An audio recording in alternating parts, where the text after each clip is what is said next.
Hey, it's Russ Payton with Role Playing Public Radio. We are playing Slasher Flick, a scenario I have called Apes Together Dead. I'm very proud of this title.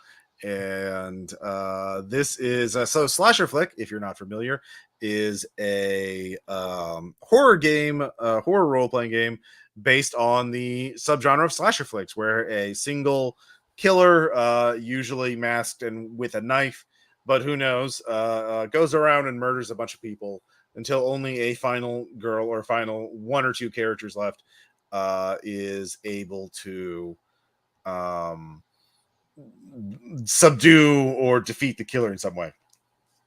The scenario is called Apes Together Dead, and it takes place at the Memestonk Convention, which is a convention for people who still believe, who have diamond hands, who believe that MOASS is real. If you don't know what those terms are, that's fine. It is essentially financial stock conspiracy theorists who believe that they can overthrow the financial system that underpins the entire global economy by buying GameStop stock and That's it. Yeah, that's it. That's really One weird trick. Yeah. There's some overlay with Bitcoin Bros and that kind of thing. I'm gonna say some of them are there too. NFT, Bed Bath and Beyond will rise again for sure. So yeah, and it's just all going well. So yeah, we're gonna say this is in Indianapolis, home with the greatest conference convention center the world has ever known, with the most skywalks anywhere in the continental United States. But it is not August, so the Gen Con has not overrun it. We'll say it's a cold. We'll say it's October. Yeah, it's a cold October, and yeah, we have a lot. And in this game, role playing game, each player controls multiple characters, and they can actually share control of secondary characters. So yeah, every player has a primary character who is their little avatar for this game, but they also have a bunch of little secondary characters running around. And yeah, so why don't we start with Vox? Please tell us about your little crew. Hi there, I am Vox Valentine, and I am playing the 69th Legion. They are a group of content creators and YouTube streamers and overall stand-up nerds who have decided to monetize the hobby and monetize some memes. My primary character is Dritzt, Black Lotus 69 Greenwood. That is his legal name. He had it changed. He does Magic the Gathering, theory crafting, streaming, Dungeons and Dragons, modules. He's got his very own AI system to make modules for him. And he published a book on how you can publish a book about how you can monetize your nerd habits. He's my primary character because the other two are crypto fascists. That would be Mitchell, Grey Knights Rule 69 McAllister. Mitchell McAllister does wargame streaming. He does custom minis. He really knows how to make your Warhammer figures look like they're from a certain European country during a certain period of time. And he loves to field the death corpse of Krieg. The other character is I made some mean bad characters. Yeah. No, this is all about getting people murdered. Getting characters. Are other players allowed to murder? Yes. My other character is Benny Smith. His call sign is Roughneck Rico 69. That movie's great. Have you ever thought about how it stands up? He does pop culture. The sequels are even better if you actually. Yeah, the sequels are great. Yeah. People really sleep on the animated show. Yeah. But yeah, he does pop culture analysis, cultural pop culture analysis, how we should return to traditional science fiction and fantasy. He fedora and everything. He's a great guy. He's going to go to the moon with the rest of them. Yep. All right. Amazing. Great start. Next up, we have Daniel. Please tell us about your crew.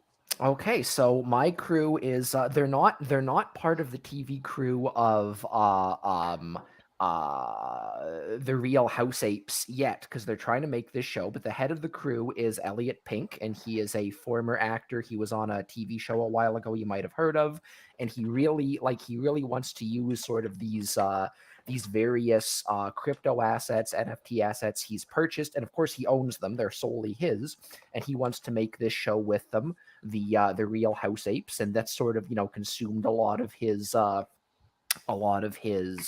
time and effort recently. But unfortunately, one of his apes was stolen a while back, so whole thing is sort of in the whole thing is sort of in a bit of production limbo. But still, he has some good connections. He knows Hollywood and sort of famous people pretty well. So my secondary characters are someone who wants to make a quick buck off of this. The hotel heiress Brooklyn Marriott, who has desperately been trying to just do anything she can in order to just try to actually get this whole crypto NFT thing off the ground. Like maybe she'll buy a bunch of game company stocks and it'll work. She's just throwing spaghetti at the wall. She doesn't love this project, but she thinks maybe she can, work with it, get it off the ground. And of course, also, they need a lot of art, and they do not want to spend their precious capital on artists. So, of course, the third of the trio is Keith J. Brooks, who is he refers to himself as an AI prompt engineer, and he's creating a lot of the art assets for the show with his skills of AI prompt engineering. And he is a real artist, and he will tell everyone that he is a real artist because he does real art, because prompt engineering is way harder than using a pencil or any traditional media. Amazing. Yeah, I like that one. Oh, it's so hard to write the prompts. He's got a lot of like white people with ethnically diverse or in on their shirts for some reason. Oh no. Oh no. All right. Next up we have Hellspawn. Hello. My primary character is Ballicity Buffman. He is a retired wrestler from like the NWO WWF Attitude Era. You know how wrestlers are known for like visiting a lot of sick kids in hospital? Well, he has the exact opposite record. He keeps turning them down. And so he couldn't find really much work because not very popular. So he started his own gas station pill company called Gains with 3 Z's at the end. And it's been tanking because no one knows what it is. Because is it a workout supplement? Is it a sleep aid? Is it a boner pill? No one knows. What does the packaging say? You take it and something happens. It says Gains, GAINZZZZ, and not that's FDA it. There's no like. It's a picture of Belicity's face and 2 thumbs up, smiling. That's amazing. Yeah, the FDA is like, well, you didn't make any claims. We can't say they're false. No ingredients, no nothing, just not FDA approved. And they need to make a quick buck. Bellicity does not know a thing about stocks, anything, but thinks like, oh, this is quick cash. I understand how this works. With Bellicity bringing his lover, Jacoby Wilkerson, who is an absolute sweetheart. He, I think, the Yoko Ono of the trio. But yeah, thinks he can change Bellicity. And after that, there's the minor E celebrity who's kind of forced to promote the pills. His name is Piccolo Pete. He's been banned off YouTube because he is known for playing the piccolo at a very inappropriate time with up-tuned beats at funerals. And recently he was banned because he went to an actual morgue and started playing like Uptown Funk. A prankster. Yeah. Okay. Yeah. He doesn't call himself a prankster. He's an artist. Oh, okay. Oh, yeah. I thought a social experimenter. Yeah, he's a big piece of shit. That's all. Well, dead people don't pack guns, so I guess he hasn't been shot yet. Yeah. All right. And then finally we have Squirrel. I'm here with the Casanovella family. They were invited because Emilio, who streams under the name Emilio Earhard, he does drunk VR flight simulator streaming. He was invited here to do a promotional event. Unfortunately, he's only 19. He's Canadian. They didn't really think this through. So he's got to do this sober now. it's not going to go over very well. Oh no. He's here with his mom, Vivian, who's his manager. She's Mhm. also looking to find a wealthy benefactor, as it were. And then because somebody has to be worth surviving this damn movie, he's here also with his bored sister, my actual primary, Carla Novella, who is just basically writing about this for her blog, kind Okay. of commenting on how insane these crypto people are. Okay. All right. So we have a pretty full crew. And yeah, the Memestonk Convention is kind of a because of circumstances, they've all sort of banded together. The people who believe in meme stonks, the which are meme stocks, basically people who really do believe that GameStop or Bed Bath and Beyond is the key to crushing the financial system and becoming billionaires and fighting the power somehow. Then there are of course, the crypto bros. They're still here. There's so much money in fucking cryptocurrency that it just didn't die out. Then of course, there's still some NFT people and all that. You know, you believe in the blockchain. And then of course there are some AI people. And then there are other hangers-ons, you know, selling alternative medicine, various non-FDA approved pills, colloidal silver, and all of those things. You know, it is a grab bag. But they all pooled some money, or got somehow the resources to get the Indianapolis Convention Center. And so yeah, tens of thousands of people are here to listen to seminars, to hype their stuff, and all of that. But all of you, all of your characters are actually recognized as being like important, at least enough to be invited into the influencer, the VIH, or the VIP, and it's influencer, but with a P at the beginning. But you just say influencer. It's so the VIP section. There's a private room, a lounge with bottled water, swag from various companies, and the person running this is let's see here, which name do I want to use? We'll say Necro Roach is your point of contact. He is a YouTuber who talks a lot about all this stuff, and has a following in the hundreds of thousands or millions. And so Necro Roach is there. And it's sort of glad handing all of you, talking to you all, and sort of like making sure, because you're all here to do something. So I'll just go to each of you, and we'll start with Squirrel.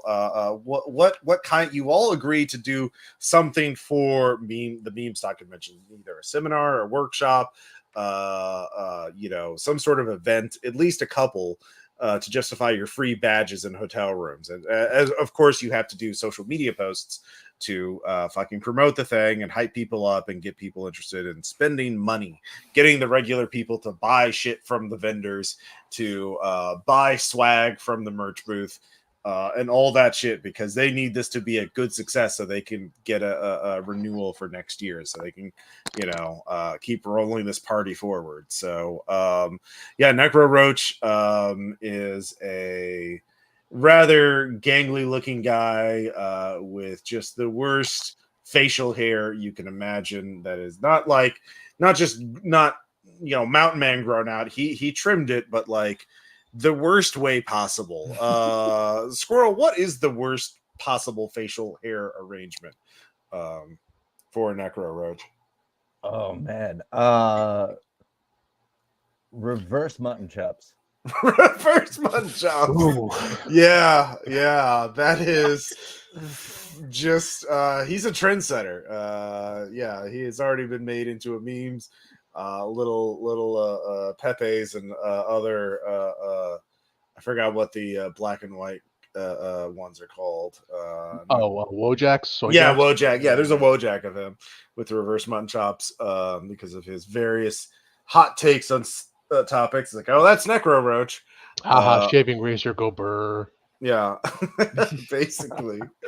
So he's there in his big green hoodie with a zombie cockroach on it as his little avatar. So he's who is he talking to, Squirrel? Who's right the now most, he's yeah. talking to Emilio and Vivian. They're trying to figure out what to do and meeting with his team of lawyers. Vivian is hurriedly signing paperwork to confirm that as the parent, Emilio can definitely drink on camera in America underage. Yeah, no, we can just kind of like hide what it is and not we it's not like we just gotta like what do they call it, something whistle, anyways, kind of like so that the viewers know it's alcohol, but we don't say it's alcohol, and so there's this kind of ambiguity, and they can't prove it's alcohol, but it's alcohol. And so that's great. So tell me again about what event you were doing. I mean, we all have to, we're all so everybody stay here, by the way. We're going on the main stage in 15 to welcome everybody for the opening of the convention, right? But what was your event again, Amelia? Doing the live I'm doing the live stream of my drunk flight simulation demonstrations. Oh, that sounds great. That sounds great. Now that's the game with the integrated NFT booze, right? Where each bottle was like an item in the game and also an NFT. Oh yeah.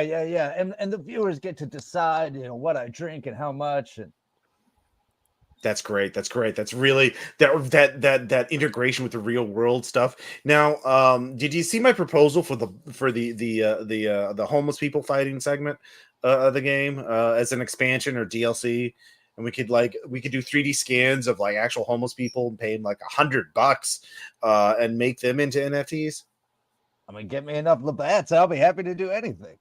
Great. I'd love to hear it. We'll talk at dinner tonight. We're going to be eating sushi off some people. It's going to be great. We got a VIP lounge at the I think it's the Indie Sex 500. I think that's the name of the strip club down here. Anyways, something like that. Great. So Necro Roach moves on to Hellspawn. Who's he talking to? He's talking to Bellicity. All right, Bellicity. It's so great to see you. I'm sorry again about that whole 3 feet, please. Give me 3 feet. Oh, okay, Back yeah. up. Okay. Yeah, sure. Again, sorry about accidentally, calling you the reason why so many animal species are extinct a couple months ago. I was just in a bad state of mind. If I was in your shoes, I would have done the same. Great. And I still will. What was your event again? The importance of branding and brand recognition. Oh yeah. That a lot of our business customers will be really into that. That's a really good. It's not going to get as many people, but really high quality people there. So yeah, it's a really. Yeah, no, I even have this gimmick for midway through. I'm going to bring out a slingshot, and you see, I brought a whole bunch of gains with me. I'm going to pull out with my hand and shoot out at the crowd. Everybody loves samples. Brand recognition. Yeah, I tried some gains the other night, and I feel like there are invisible elves that are like massaging my muscles, or at least they did last night. Bippy. I'm sorry, Bippy? Yes, Bippy. That's common. You're fine. Oh, okay, great. Feels good, but in a disturbing way. Yeah. That's just the magic, baby. Okay, great. Love to hear it. So Daniel, who's Necro Roach talking to? So Necroach definitely wants to talk to Brooklyn Marriott, but Elliot Pink is getting in the way and making sure that that he's seen as the main contact. Oh, Brooklyn. Sorry. No. Hi, Necroach. Hey, how's it going? Hi, and you are? I'm Elliot Pink. Don't you remember me from? I played Joey on Luffy the Werewolf Slayer. Oh, I didn't watch that show. Okay. Yeah. Sure. Yeah. Anyway, yeah. Yeah. What's it? I know. Okay. You're doing something, right? Yeah. No. Of course, we're doing the first live run of we don't totally have the rights all together yet, but we have like the first couple episodes, the pilot episode of Real House Apes done, and cool. Yeah, and the audience, we're gonna add them in live if they purchase an NFT, we can get Keith over here to get them to make a character to add to the pilot of the show. It's going to be amazing. We're going to make so much money off of these fine people. Yeah, no, it's going to be amazing. Really, making sure that people have a real part of the product. Great. I remember that. One question: will if the person who buys the NFT of a character, will they have any input on what the character says or does? Not really. We sort of have the whole script. Yeah. But it's gonna be, they're gonna really be part of the show, and they're not gonna get any residuals or anything. But like, really, like they will own, in some sense, just part of this whole endeavor, and that'll be good for them. It would be really cool if they could like make their own character. Like, would be really cool is like if a dick copter came in and like started like flying in front of people's faces. I think our audience would find that really funny. Hey, that's a great idea, Necroroach. Do you want to? I mean, it's for a fairly low price. You could get that dick copter right in. Well, not me. Yeah, no, I'm just talking about the people. Like, I think you're missing out on some revenue if you can't let them like say whatever they want. You're right. Free speech is very. You know what? You can see in the background, Brooklyn's just saying like, no, we talked about this. No, absolutely not. All right, yeah. So that goes on for a little bit, and then finally, Vox, Necroroach rolls up to the 69th Legion. Who's he talking to? Well, Mitchell and Benny have gotten in an argument about what Magic the Gathering should release as the next booster. Mm-hmm. One of them wants Fallout, and the other one wants more 40K. So they're talking to Drist. Hey, Drist, love your work. Always a big fan. I used to play Magic myself, but didn't have the returns that I needed to be a true Sigma. Hey, it's always about holding the right cards, right? Yeah, exactly. Got to hold on. I'm sorry. Again, those games really seem to affect my short-term memory. What was your? I really do need to know what event you're doing. Oh, well, at 8 we're doing the Saturday night trivia fight, where we're gonna do meme competitions and just checking to see what people remember from the culture of Memestonks and all that, and live audience participation. That's right. You're in the main ballroom. Like that's gonna get a huge crowd. People love that. That's a big crowd pleaser. That's awesome. It's awesome. Cool. Okay. Well, I'm glad to meet all of you. I'm looking forward to all your events. But I think we got about 10 minutes now until the main show starts. So I'm gonna go get that. Go check backstage about that. And so this assistant here, you see it. It's another influencer. You think their name is Diddy Storm. They are he has a little like imagine Diddy Kong but with like Thor's hammer as they're on their t-shirt.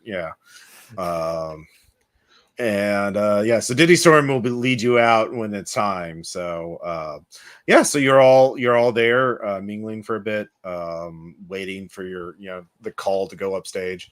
What are you doing? Are any of you doing anything? Or are you just kind of hanging out? Let's see here. I'll just go. Hellspawn. Oh, I would just say Piccolo Pete's probably preempting and making an apology video. He's doing the first half, and then he's going to do the second half after he knows what he's done. You just got to fill in the blank, like exactly. Interesting. All right, that's pretty practical. Anybody else doing anything? I'll give you a genre point for that. That's good. I like that. Yeah. Emilio is pre-gaming, drinking as much as he can. Carla is watching board, and Vivian is desperately trying to have a conversation with Brooklyn because she's like her biggest fan. She's always thought that their lives were exactly the same. Is Brooklyn interested in that? Brooklyn, Brooklyn's tired of like sort of the whole vibe of the place. So yes, she's down to talk. She so she's like, oh hey, Yeah, no, she's willing to talk. She doesn't say much, but like to start. But if you instigate a conversation with her, she'll she doesn't seem like she despises the idea of talking to you, which is big for Oh, her. Vivian's not really talking to her. She's talking at her and taking as many selfies as possible. Okay, I mean, if there's a little video, Brooklyn will say her famous line, "That's slay," which I assume Vivian's thrilled. Oh yeah. Oh, Oh, that makes her weak. Oh, very good. Yeah, both of you get a genre point too. That's nice. Yeah, 69th Legion doing anything? Yes. Benny has wandered over to where Felicity Buffman is and is basically doing a on the street so what was it like to be in the NWO back in the 90s and just repeating all of the catchphrases and gimmicks of the other wrestlers? Do you remember when they did this? Do you remember when they did this? You remember when Hogan took off the beanie and he shaved his mustache? Oh, What was it God. like working with Hulk Hogan? Oh. And then in the background, Mitchell is barely shaking with rage, just being like, Andre the Giant's better. Andre the Giant's better. Jesus Christ. He's the type of guy to be like, no, everything Hulk Hogan said, completely true. Not an ounce of lies ever. I was there. I saw it. Oh God! All right, both of you. Yeah, another genre point for both of you because, Jesus Christ, just So the 10 minutes goes, and Diddy Storm sort of signals for all of you to follow him. But a person with a headset and a clipboard or a tablet sort of rushes up and they whisper to each other really quickly. And then Diddy Storm sort of goes for all of you. Do any of you there seems to be a slight problem. Do any of you have Necro Roach's actual new current phone number? I just have his Snapchat and Telegram, and he's not responding. He's not on stage. We don't know where he is. So does anybody have any ideas where we could find Mr. Roach? Do the Gaines pills cause blackouts or knock people unconscious? Not FDA approved. Okay, so it wasn't the Gaines pills. Not FDA approved. Okay, didn't answer my question. Okay, so can at least one group of you go on stage, sort of keep the crowd from getting confused about what's going on? He was supposed to be our MC for the event. He's kind of the headliner. Anyone volunteering for that? Felicity's got this. Yeah. Felicity opens a little thing in his giant ring, does a quick little snort, and then goes, "All right, let's go. I'm ready to entertain." Yeah. So let's see. All right. So Felicity goes up, and you're in the main ballroom. There are thousands of people here. They turn to you. They're you could say what kind of music is playing to sort of to introduce you. He doesn't know how to work the music system, so he sets up his phone and plays his wrestling entrance music, and then walks back out and walks back in. There's a backstage audio tech. I could have just done. Okay, can I plug your phone in? Okay, no. All right. So there's a tiny sounding little phone for this massive ballroom. Yeah. So nobody can hear it basically. So it's more for him. Yeah. You get to the bike. Felicity, give me so I believe Spirit is the one used for let's see here, charisma type shit. So let me just double check. Yeah, so give me a Spirit check. All right. 4d6. Yeah. Yeah, if you have it good. One matching. Yeah. Yeah. You succeed. So you're keeping the audience entertained. They're sort of placated for now. But so Diddy Storm is frantically and the other people, the crew are running around looking for Necro Roach. But all of you realize that it is in your interest to find Necro Roach because You've all put your money and name, well, not your money, but your time and your name attached to this. And if it becomes a debacle, another debacle, you're going to lose followers. You're going to lose influence. Like, it's going to be embarrassing. And none of you need another embarrassment right now. You all really do. You've all hyped the shit out of this. You got your they're going to be pissed at you for going to an event that would, especially your hardcore followers that spent money to show up here. And then it turns out to be another Dash Con, right? You don't want that. You don't want to become a meme like the ball pit. So I'll just go to each of you. So 69th Legion, what are you going to be doing? We're gonna check the bar. That's probably the most reasonable place where a dude would go to like calm his nerves before this pops off. So we'll check the bar. All right, and then let's see here, Daniel. So Elliot Pink's had a lot of time on his hands, as you might understand. So he's actually picked up long distance running. So he's just thinking that like the fastest way, he just wants to like run as fast as he can around the convention center to just sort of like try to scout the place out. Okay, all right. So can I use my long distance runner trait to get 5d6 on that? Sure. That would probably be finesse because that's I believe the dexterity one. That's what I assumed when building the dude. So yeah. Okay. And let's see. But let's see here. Hellspawn, your other characters can still search. Yeah. Jacoby is going to use his brain, and he overheard the mention of Bippy, and obviously knows that leads to the gift shop because if you're looking for bright colors, Bippy will be there. Oh yeah. There is a big merch booth. Well, actually, no, they set up in a room, so it's basically a gift shop full of big bright characters. They even have some stuff from Crypto Island there. There's some leftover big plushies of big smiling coin people, and something from the Coin Tract Island. I don't know. It seems the island of misfit crypto. And finally, Squirrel. What are your characters? Where are they searching? Well, Carla's bored of the whole thing, so she's just going to go out to like the convention floor and just kind of walk around. Okay. Vivian is sure that she's off with one of those handsome lawyers that he was just traveling with.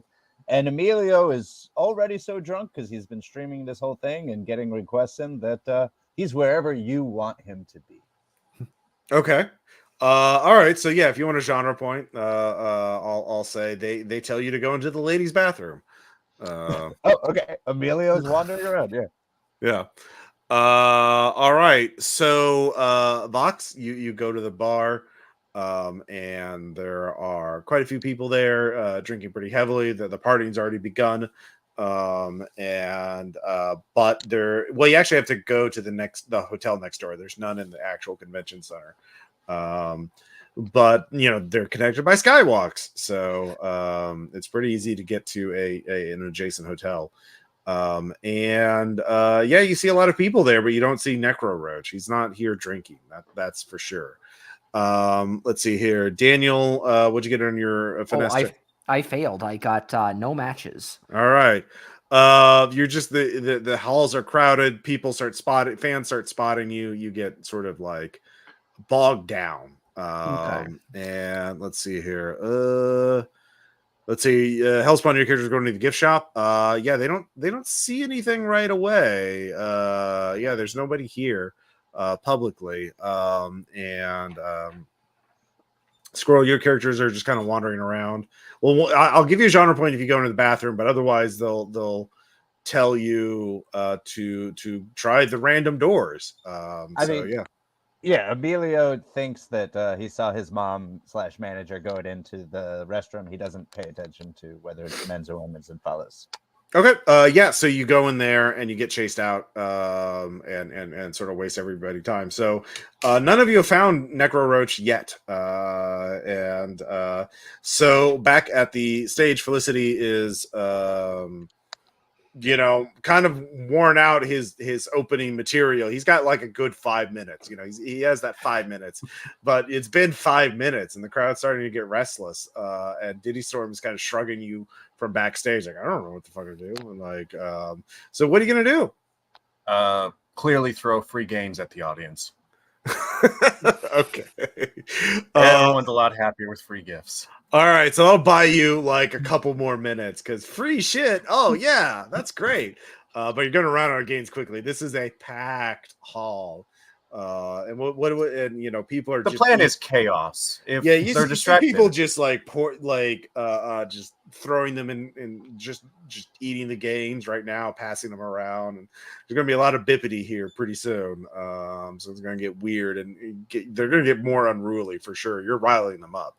But you're buying some more time, so everybody has another round to check. So Vox 69th Legion of Bars does seem to not it does occur to you that if Necro Roach was at the bar, people would be posting about it and like, oh my god, isn't he supposed to be on stage? So it kind of occurs to you that he can't be anywhere public because people would be commenting about that. You'd know about it. Yeah, can't be anywhere public. Okay. Could I possibly like pull hotel staff or hotel staff, because the hotel's next door. Pull hotel staff aside and be like, hey, where's Necro Roach's room? Okay, yeah. That would be Spirit to get them to reveal that to you.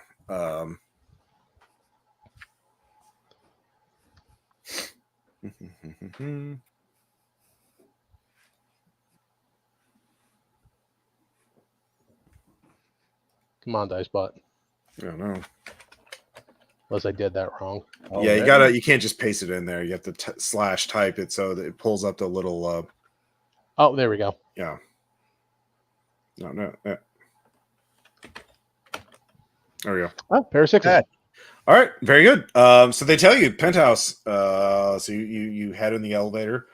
You'll get up there pretty soon. So yeah, I'll text the group chat that we're all clearly a part of. We're headed up to Necro Roach's room to see if he's there. Okay. I assume you're going to be following him to the room unless you want to do something else. So Daniel, your characters want to do something else, or are they going up to the room? I think they'll go up to the room. Okay. Yeah. All right. Very good. Hellspawn. Oh, Piccolo Pete is all over this. If he's dead, he wants footage, and he's going to play. Oh, no. All right. Yeah, I could have overdosed on gains, I guess. God, imagine playing taps on a Piccolo. Amazing. And then Squirrel. Carla and Vivian are going to head up there because Carla thinks that this group chat message was just a message from her mom. And Emilio is wandering drunk, possibly near the stage. All right. So yeah, you all converge on the room. I'm gonna say, for the sake of convenience, that Vox's group gets there first, but not by too much. So you can see though the door. There's one door that is ajar.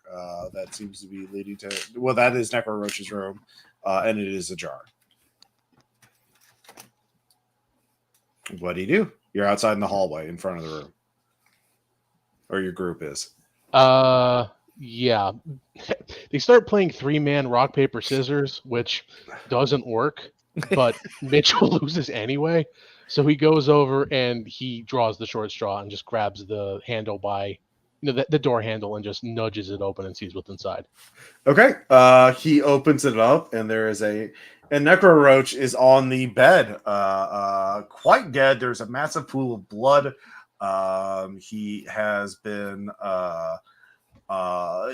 there's something stuck in his throat, a long object. Suddenly you realize to your horror that someone has sharpened a 4090 video card and bludgeoned and ripped, just shoved it through his throat. A very large video card, and he died horribly. So go ahead and give me that freak out check. That is Spirit. Yeah. And also get a genre point for being the first to go in.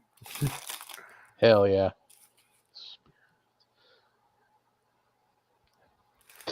You know what?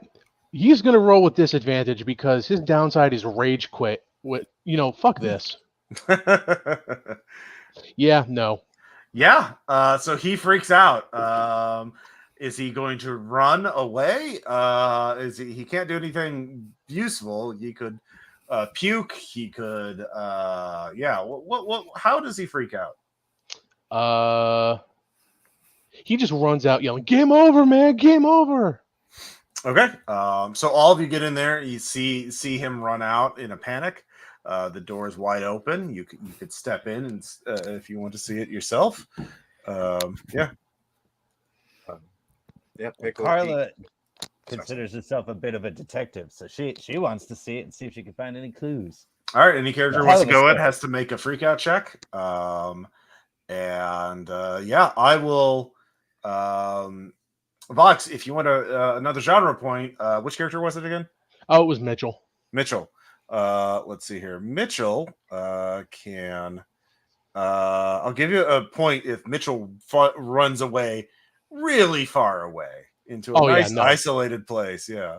He All right. he talks a lot about the photos he's seen. Yeah. Seeing them in person activates a little bit of adrenaline he didn't know he had. Okay. So he's going to go far away. Okay. So yeah, characters entering the room to investigate it. If you make a freakout check, you can stay in the room and investigate. Yeah. What sort of check is a freako check again? A freakout check is a spirit check. If you make it, cool. If you fail, you freak out in some way. Carla got ones, but she's a primary. Does that count as a success? If they're matches, they still succeed. Yeah. Okay, cool. Yeah. I think it's only in kill scenes that I'll double check on. I think in kill scenes, like matching ones don't work, but let's see here.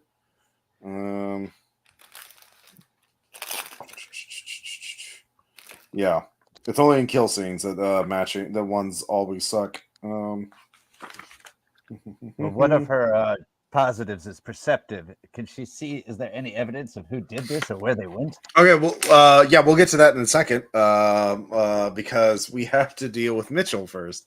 So Mitchell runs down a stairwell quite fast, and as he does, he hears a locking sound coming from above and below. In fact, a lot of locking sounds.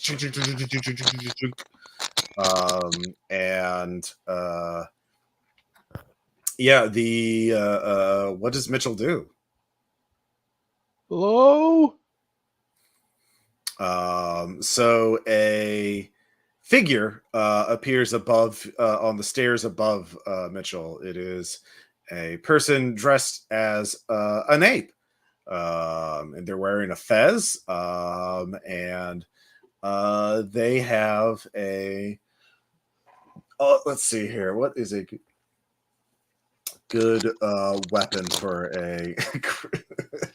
Ooh, it's like a comma, but the comma looks like a banana. Oh yeah. Yeah, it's a razor sharp banana, a custom made weapon, and they start stalking down the stairs after Mitchell. So it's going to be a kill scene. What is Mitchell starts with 0 survival points. What is Mitchell? Does. Yeah. What is Mitchell going to do as his first action? How close is he to like one of the locked doors? Like, is he on like a landing? Yeah, he's on a landing.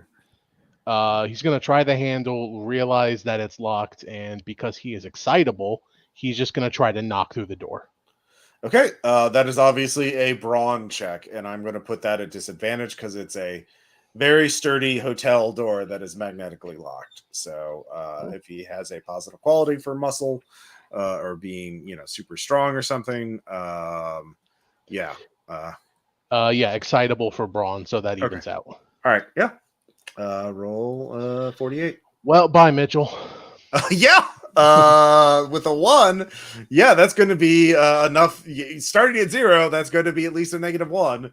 And in fact, it is going to be more than -1. It's going to be -1 plus 1d3. But obviously, that is enough. So as Mitchell is slamming into the door again and again. The ape comes up behind and grabs him by the throat and pulls the banana blade back, tearing it open. A casket. The door is showered with blood, and Mitchell is quite dead. So Vox, you gain 2 genre points as Mitchell collapses. Meanwhile, characters that make a smarts check can figure something out.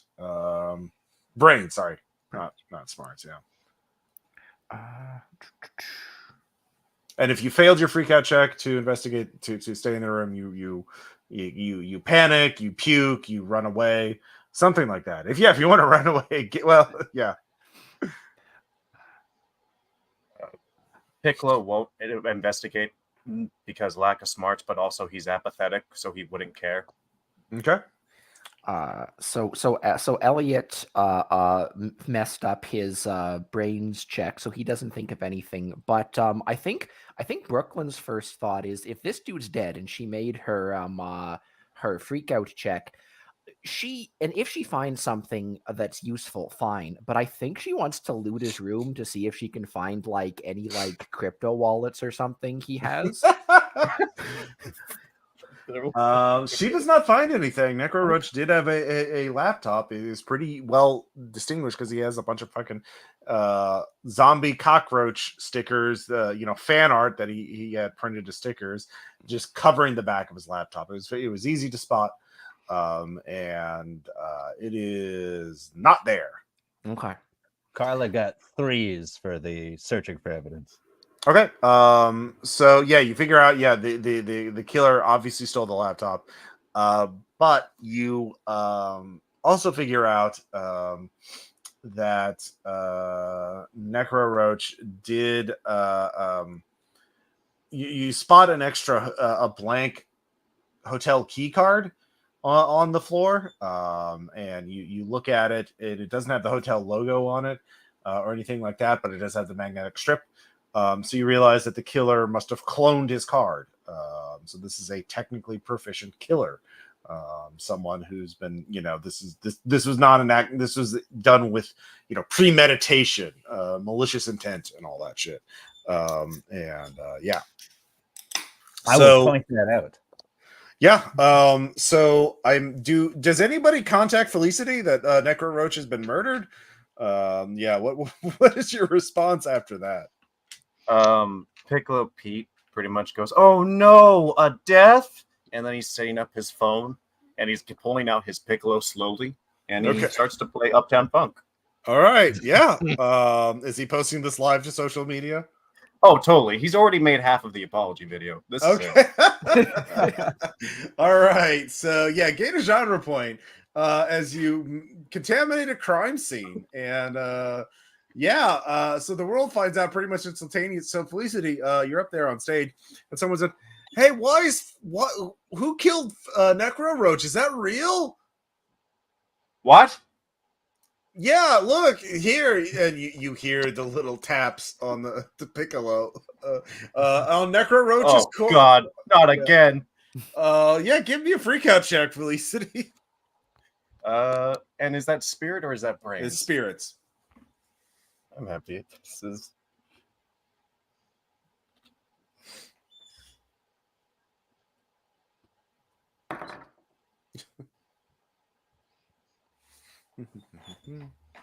yeah, 2 6s and a 1 and a 4. Okay, yeah, with 2 6s, you do not freak out. Good for you.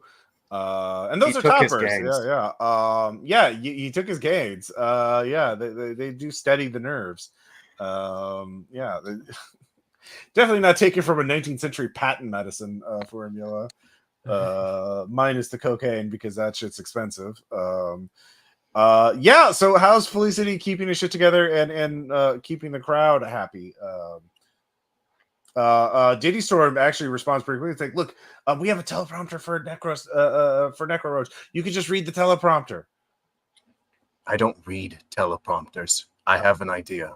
Okay. He points to a random person very close in the audience, probably up front, and goes, I will now perform my special move. And he's going to do a flying elbow drop onto the random audience member to blank. All right, yeah. Yeah, I'll give you a genre point for that, but give me a brawn check to not hurt yourself because you're not warmed All up, right. and that person is. You've only done that on professional wrestlers who know how to take a fall and not, hit you in the face with an elbow while you're doing it. Plus the 2 crowd. 5s. Yeah. All right, so you don't hurt yourself, so good for you. Yeah, you definitely hurt that guy though. He was definitely not ready for it, but everyone's cheering.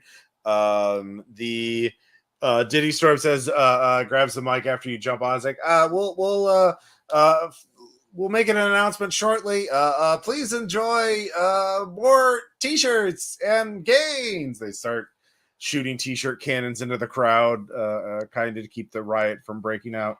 But yeah, so the rest of you are in the room, yeah, so it's already been spoiled.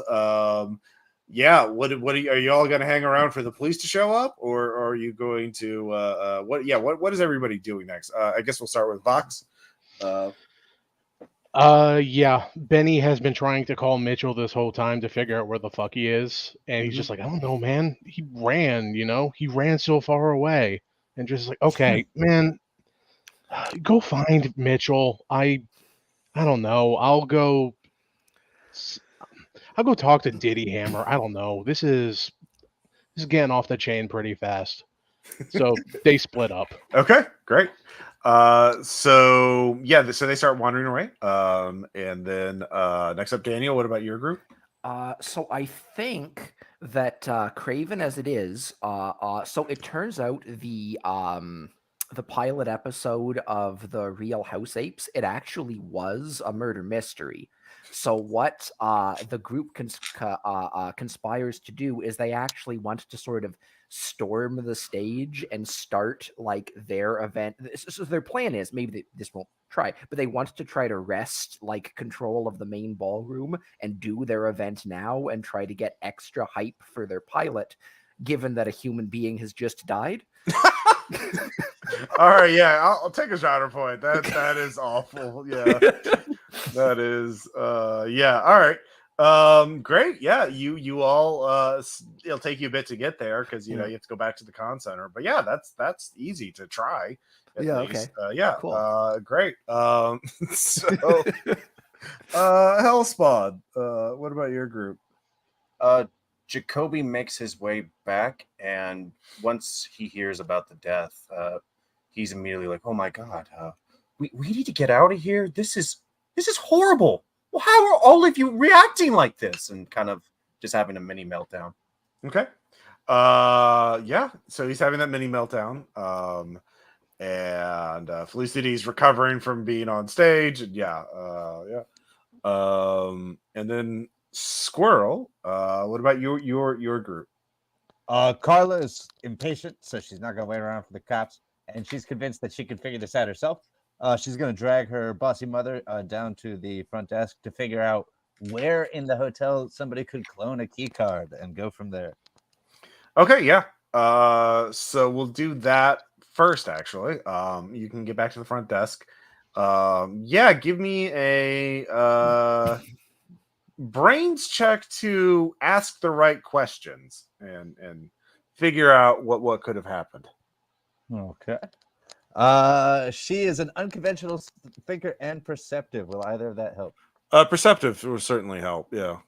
Okay. 2 4s. 2 4s. All right. Yeah. So you ask the right questions. You realize, with the technology, anybody could have bumped into Necro Roach, and if they had the right equipment, they could have basically RFID. There are there's RFID tech in there, so they could just scan the card, his hotel key card information, and then program a new card with that same information. And so you need to see who bumped into Necro Roach. So you need the surveillance footage. And of course, you don't know when they did that, but you do, because you made your check. You also ask when Necroroach. He only got his key card this morning, so you have to watch him for and everything. And he's been in the hotel or in the convention center the entire time. So if you go through all the security footage, you could see if anyone really bumped into him. They would have to be near him for several seconds. And you're pretty sure none of you killed him because you were all in the VIP lounge. Your Diddy Storm was not there, so like you can eliminate some suspects already. So you need to look for other people who were near him for at least 5 to 10 seconds. Would the person at the front desk be susceptible to a seduction check from Vivian to get access to the video? Sure. All right. Is that Spirit? Yeah, that's Spirit, definitely. All right. So wait, because of this, does that just let me do it, or do I get like the bonus for that? Yeah, you get the bonus. Yeah. Okay. We saw a dead body. Do you want to see a live one? Oh, that's a genre point. Yeah. 2 8s, coppers. Oh, Ooh, nice. shit, yeah. Yeah, the clerk's really into you. They're a big fan. They want to show how much you are. So yeah. They lean in. Yeah, well, let's go into the surveillance room. It's really, we can close the door and really crack this case. So yeah. Carla is horrified at her mother, but really appreciative of the success. Yeah. So that'll take you some time to go through the footage. And let's see here. So yeah, your sort of group is doing that for a little bit. And the cops are beginning to show up. And they just they found out on social media like everybody else. Well, probably the hotel staff would have called 911 as soon as they saw a murdered dude. So yeah, hotel security staff are showing up and securing the scene. Let's see here. Who was trying to take over the stage? It was Daniel. It was your group, That was right? me. Yes. Yeah. Yes. All right. So you get to the stage, and Felicity. You can leave the area, or you could sort of mingle with fans, or what did you want to do? He's slowly walking off stage and goes tag into Daniel's crew. Okay. And because he's now dealing with like our payday's dead, we need to figure out what happened. Yeah. And you need to salvage this show. So yeah, Daniel. Yeah, you can give me 2 checks to see if your show works. One spirit, obviously, to sort of get the crowd in, and then 1 check from one other person that's not spirit to sort of put on a good show. Okay, so I think I'll start with so Elliot Pink is a actor and comedian, so I think sort of maybe his brains check sort of to like they wrote a quick little script while they were running down. Maybe we could start with that. Mm-hmm. All right, so yeah, so that's 5BA. That's are ones normal? Yeah, this is not a kill scene. Okay, so. right. All right, so the script was okay. Mm-hmm. And then so Brooklyn, so they have donned their sort of like ape-shaped furry suits, sort of, as they were running. So they're dressed up as their apes. And so Brooklyn goes up and she starts the episode and she says, oh, because they're just doing it live, right? And we do have Keith is in the audience asking for people for their suggestions or whatever. But Brooklyn walks up, she has the microphone, she says, oh no, it seems someone was slayed. And yeah, so she got to, and so I guess she'll do her spirit test. Yeah, definitely. Yeah.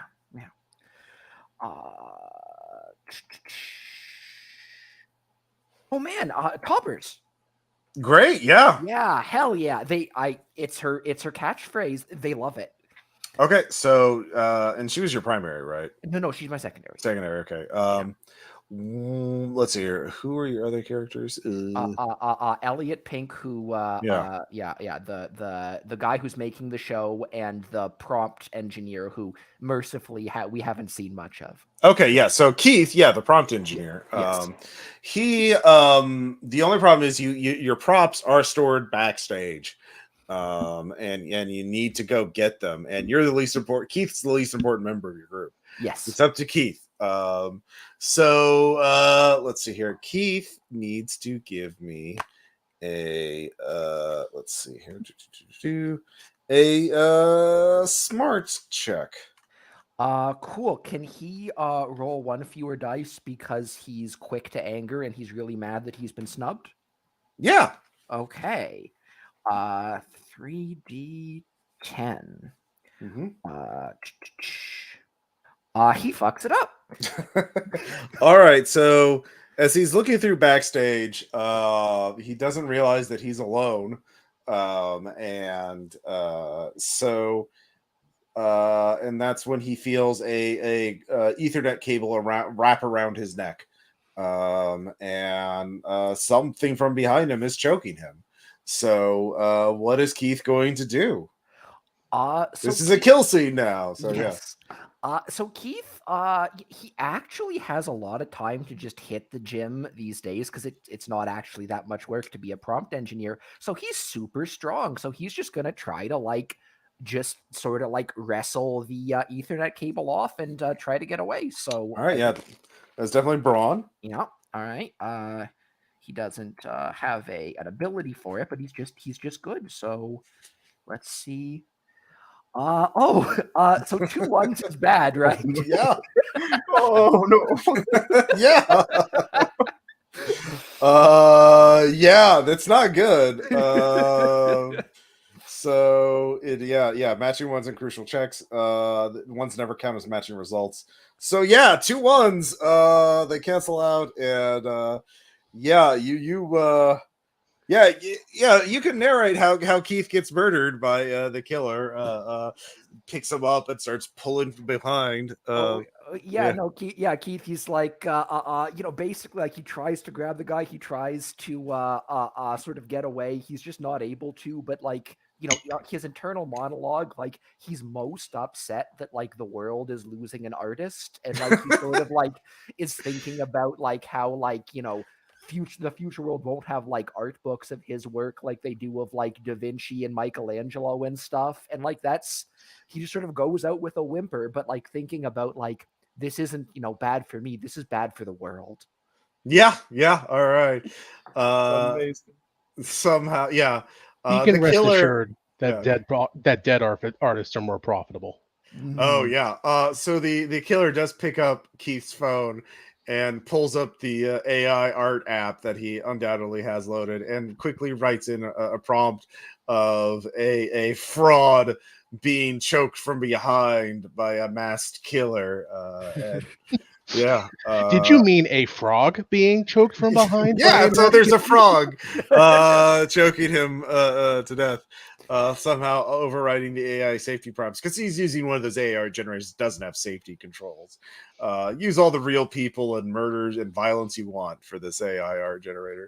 Artists don't use safety. It's and just leaves the phone with the picture on it on his chest before disappearing. So I am going to. I need to get more water, so I will be right back. We'll take a little bio break. Cool.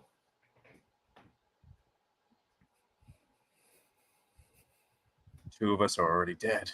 Yes. It's happening. Not enough. I know. We're all practically sprinting to our graves. Oh, God. Yeah. That was amazing, Daniel. Thank you. I mean, he went out as he lived, I think. So. Just the thought process of him going, I really dicked them over from dying. What?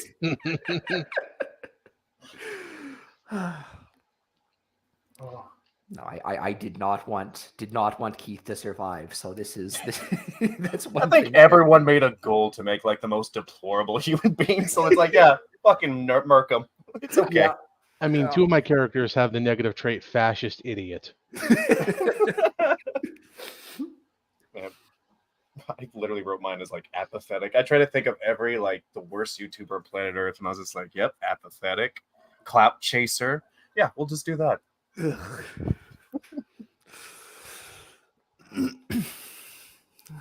wonder if he'll get arrested for filming that. I mean, yeah, that all this being said, like, I think, you know, the real house apes would, like, I think it's a stronger concept than a lot of extant sort of NFT tie-in art is thus Yeah. far. Considering how they wanted to make that show that was just the apes wandering around in space or whatever. Yeah, Oh, Just the crypto island thing alone was like, you're planning to own an island purely based upon crypto? What? It's role playing at its finest. yeah. Ugh. You know, it was initially supposed to be called The Real Ape Wives, but that attracted the wrong demographic. Oh no. Too many call-ins to the FCC. It didn't barely get off the ground. All right. I am back. Is everyone else back? Did anybody leave to get water or unit? I'm here. All good. I feel it. All right, cool. All right, so we'll fast forward time a little bit because the police show up. The other body is discovered by Diddy Storm, who screams and pukes and faints. But yeah, you Wait, I have a quick question. Yeah. Did they find Mitchell? Is he still just dead in a stairwell? oh, they find him too. Yeah. Okay. Yeah. So 3 bodies in a short amount of time. And you all meet back at the VIP room, where the tone has changed. So actually, who was looking through the surveillance footage? Carla and Vivian.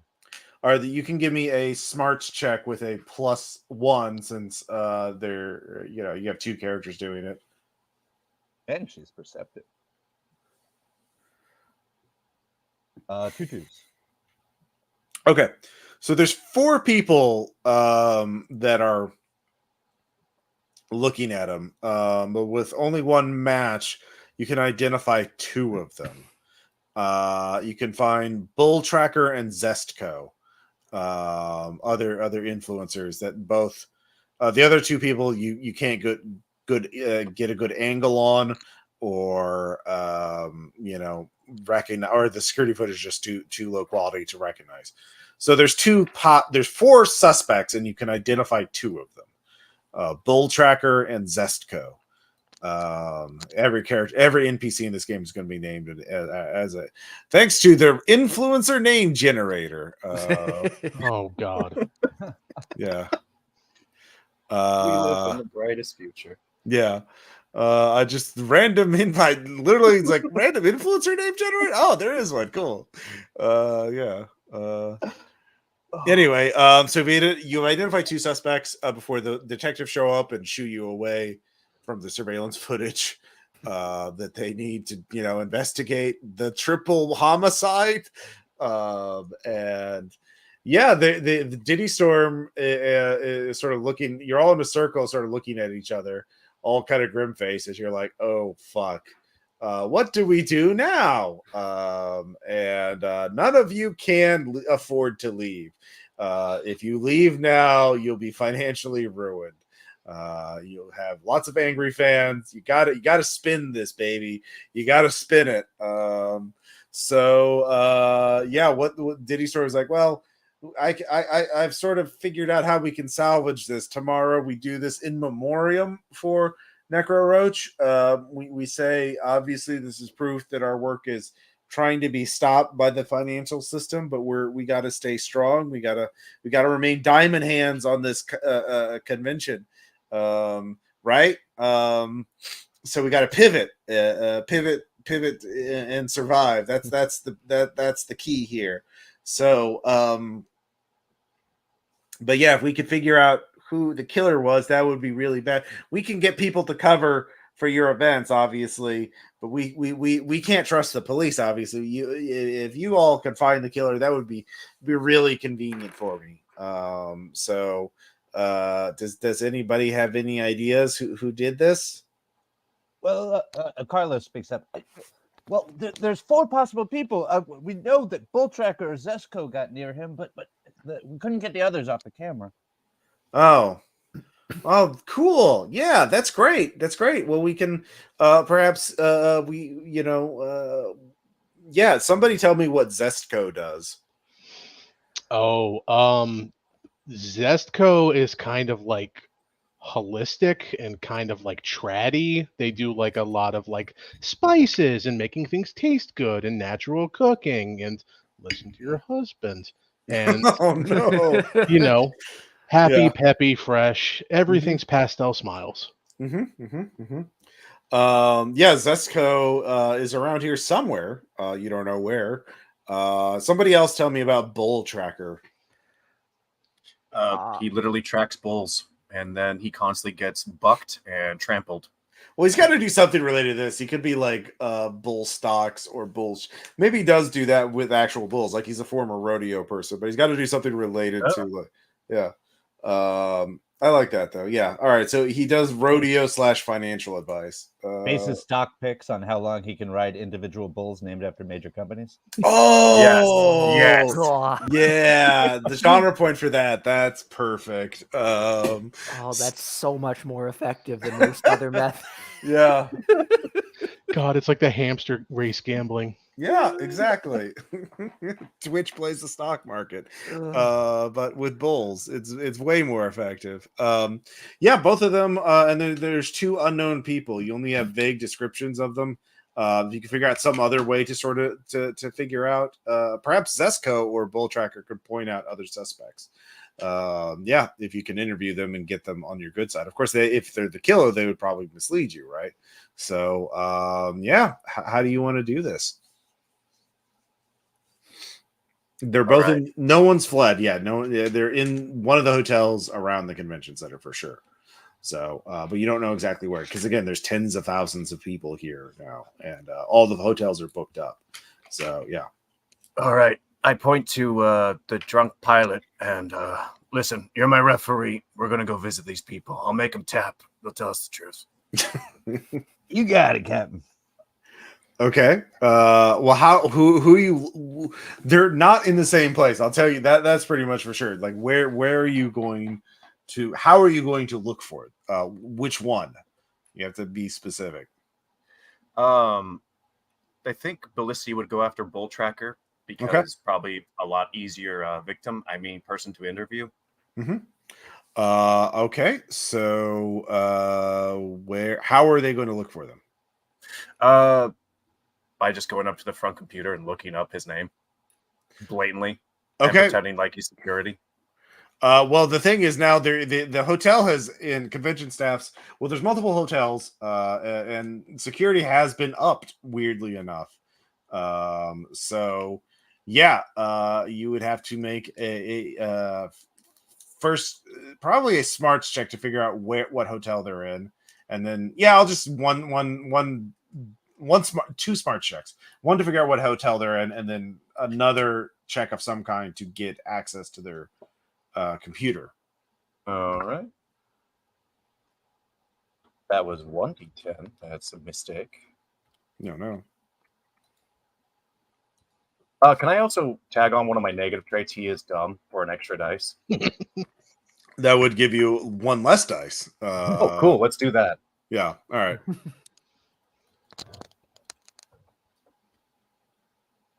That actually got a match. Hey. Yep. It's bound to happen sooner or later. Bippy is guiding him. Yeah. So, see, you were looking for Zesco. Bull Tracker. Bull Tracker. Oh, yeah. Bull Tracker is at the JW. And you can. Now, how are you going to get the name out of their computer system?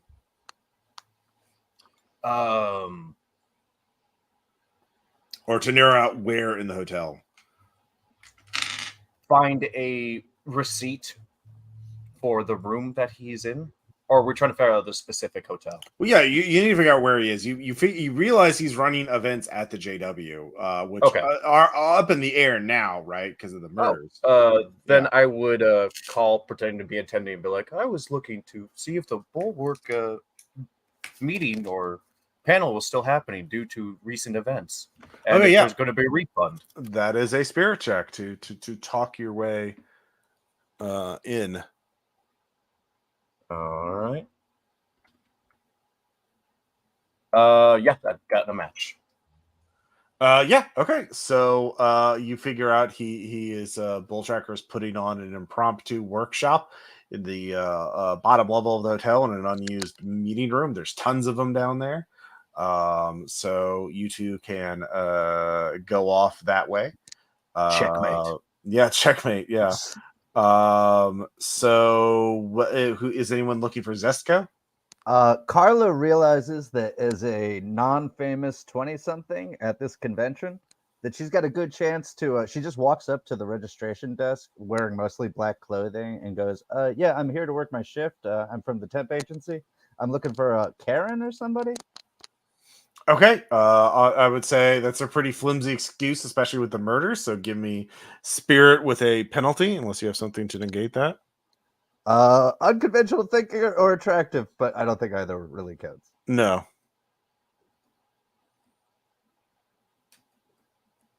You choose. 2 2s. All right, yeah. They start pointing you to a room, and you realize there are 3 closed door rooms holding some kind of event. Yeah. How do you want to figure out which room it is? Well, so if they're RFID tracking the keys, are they RFID tracking the badges?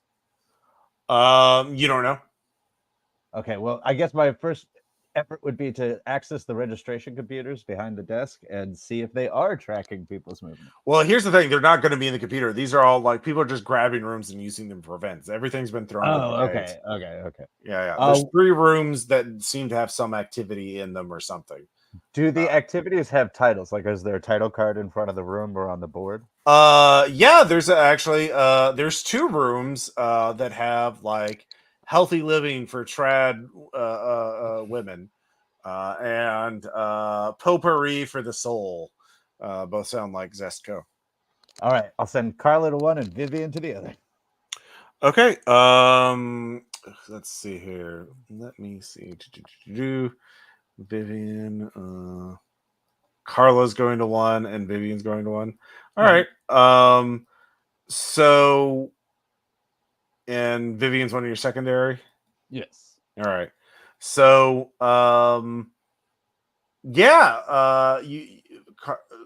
Carla goes in the room and sees Zestco going in for potpourri for the soul. But Vivian goes into the other room and it locks behind her. The lock automatically closes behind her. And there is an ape at the behind the podium, and the room is dark aside from the ape. And a electronically modified voice says, "Hello, Vivian. I want to play. Yeah, I want to play a game." Oh, you remember that movie? That was a pretty good movie. Front desk. So the ape starts walking towards you. The game is, you've been a naughty person. You've committed so many sins. You've broken the biggest sin of all, and you have to pay for it.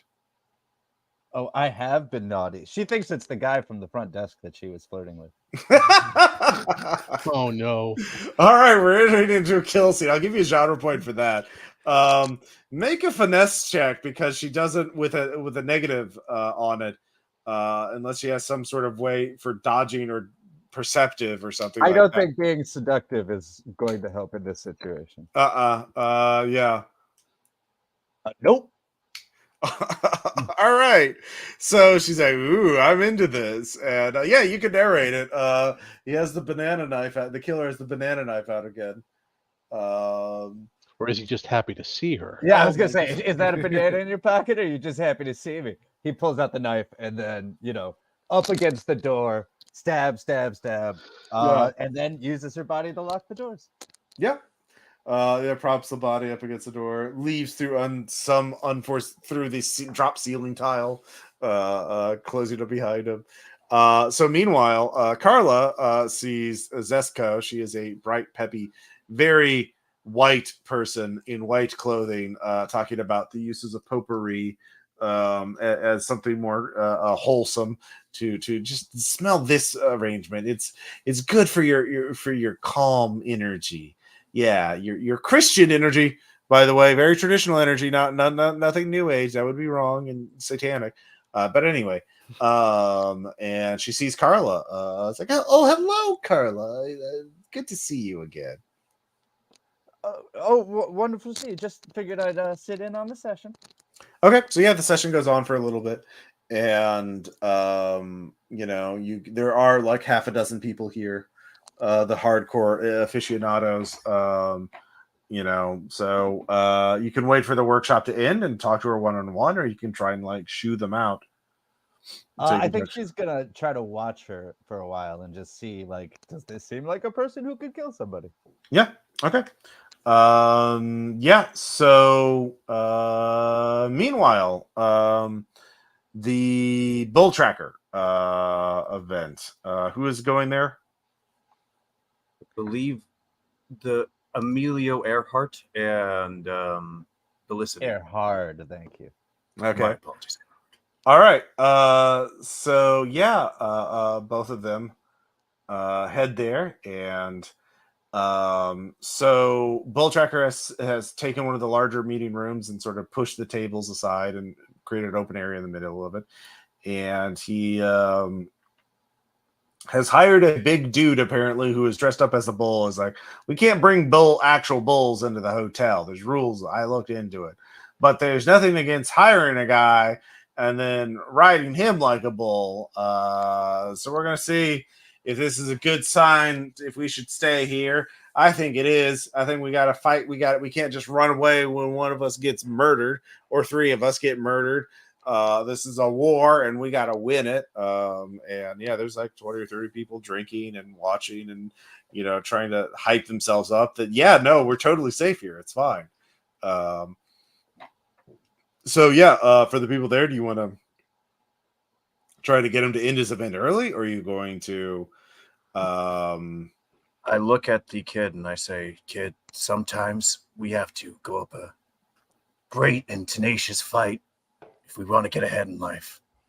And today you're going to learn that lesson. And he's going to try to throw the kid at the big bull dude as a distraction so he can get to bull. He's gullible and hard to hurt, so I don't think he's going to resist too much. Yeah, no, I love it. Yeah, that's finesse. Yeah. All right. Can I put on a dice for use the positive trait wrestler? Yeah, sure. Yeah.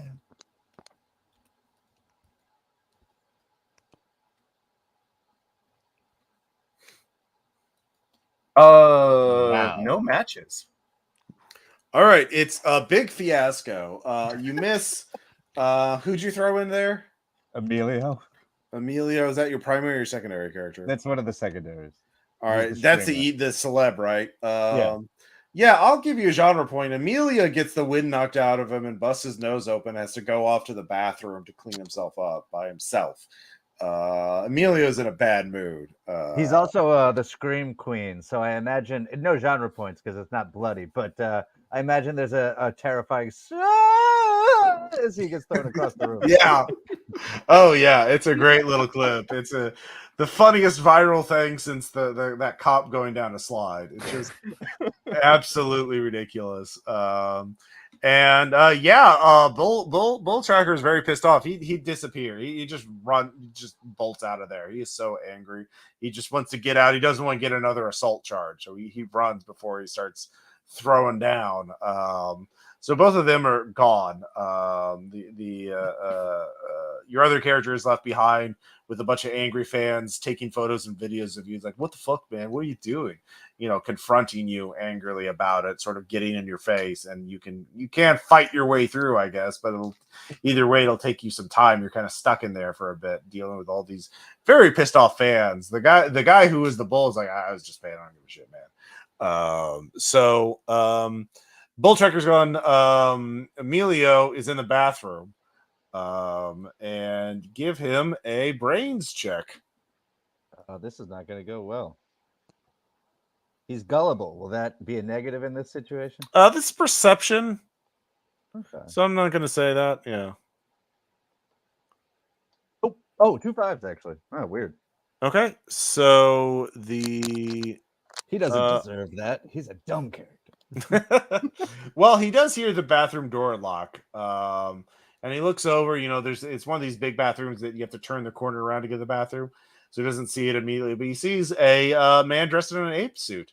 And what is he using as a weapon this time? Not just the blade. Let's see here. God. Oh no, he's got this is the dumbest thing. He's got 2 big gloves on that have big, sharp, fake artificial diamonds on them. Diamond hands. Yeah, he's got diamond hands. And he kind of like Amelia. man. You have to pay. Occupado. You one, you're not. This is this. Look how many stalls there are, and you're just using the little thing there to wash your face off. And 2, you have to die for your sins. What did I do? You don't even know, do you? No? Do you? Yes, and I have to punish you, or it'll be bad for me. You understand? I have to kill you to protect myself because of what you've done. So Oh, that sucks, man. I would rather you didn't. I'm sorry, man. It's too late. He charged at you with the diamond hand. So how does Emilio respond? I guess he tries to duck out of the way. All right, He's hard to hurt, but he's also drunk, so I'm gonna. All right, yeah, he is finesse for that. And this is a kill scene. And you can yeah. He does not escape. Okay. Well, he had 0 survival because he's a secondary character. So Emil, yeah, he catches those hands. And they work him up and just pound him into just the very sharp fake crystals, that look like diamonds, just pulverizing you again and again and again and again. Until he drags Amelia over to the toilet. And starts can't hold her out any longer. Yep. Don't worry, he'll be over. And he just gives you just drowns you in the toilet after working you over. And then looks yeah. at his body and says, "Piece of shit." And then Yeah. walks. Yeah. And so you gain 2 genre points again every time one of your characters dies.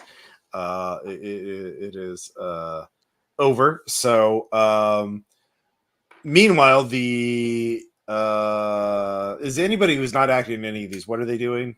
I was sort of thinking that, and let me know if you rather I did something else. But I'm thinking like Brooklyn Marriott. She feels like she can figure this out because she's actually very clever and she's very diligent because she has to fill her time too, right? Mhm. So she spends a lot of time listening to true crime podcasts.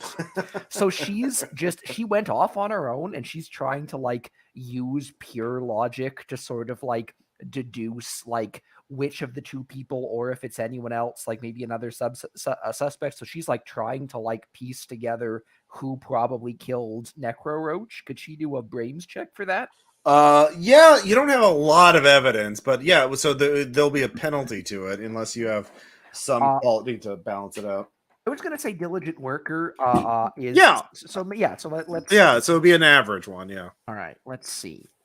No, it seems the true crime podcasts actually aren't great for teaching you how to solve crime. Weird. Yeah. It was Necro Roach's husband that did it. Yeah. Do you want a genre point? I do. Okay. So sometime later, which character was it again? This is Brooklyn. This is the heiress. The heiress. So Brooklyn, the heiress, finds herself in one of these hotel hallways, but you realize it's actually, you sort of wandered in the basement, one of the worker only areas. It's just concrete, there's no carpet. You're kind of lost in this industrial, the sort of area.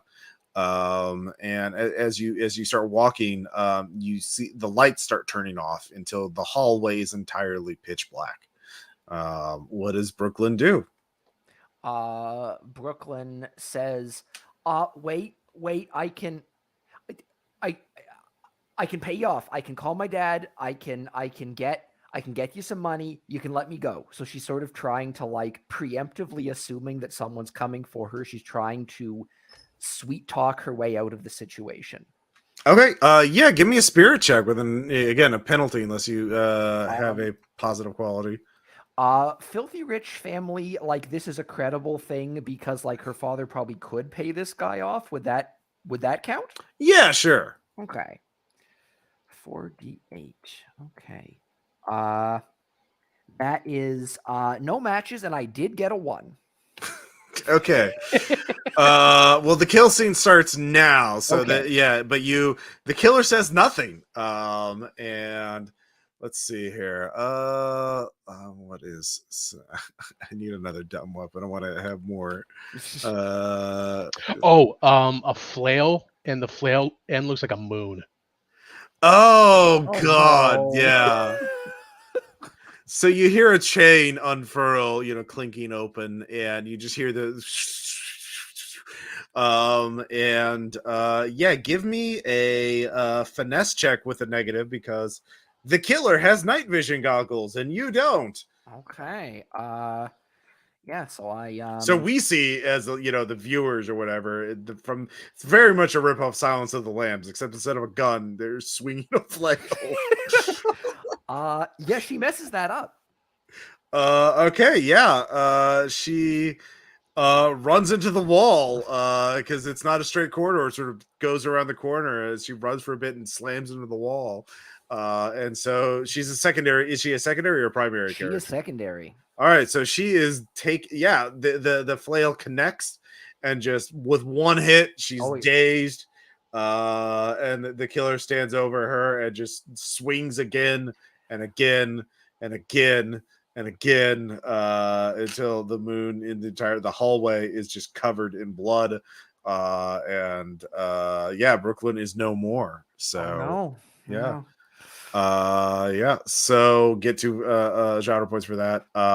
So meanwhile, Zesco has ended her little potpourri workshop and sent out the other people. So it's just you and which character was it again? It was like Clara, wasn't it? It's Carla. Yeah. Carla, not Clara. Yeah, Carla. So Zesco looks like, well, hello. Hi, Carla. What did you want? Well, so Carla's gonna like talk to her, just talk to her as a fan, but really what she wants to do is stealthily follow her. Okay. Okay. So actually, instead of that having the conversation, she just you kind of leave early and stalk the room, totally ignoring your comrade who went to the other room, and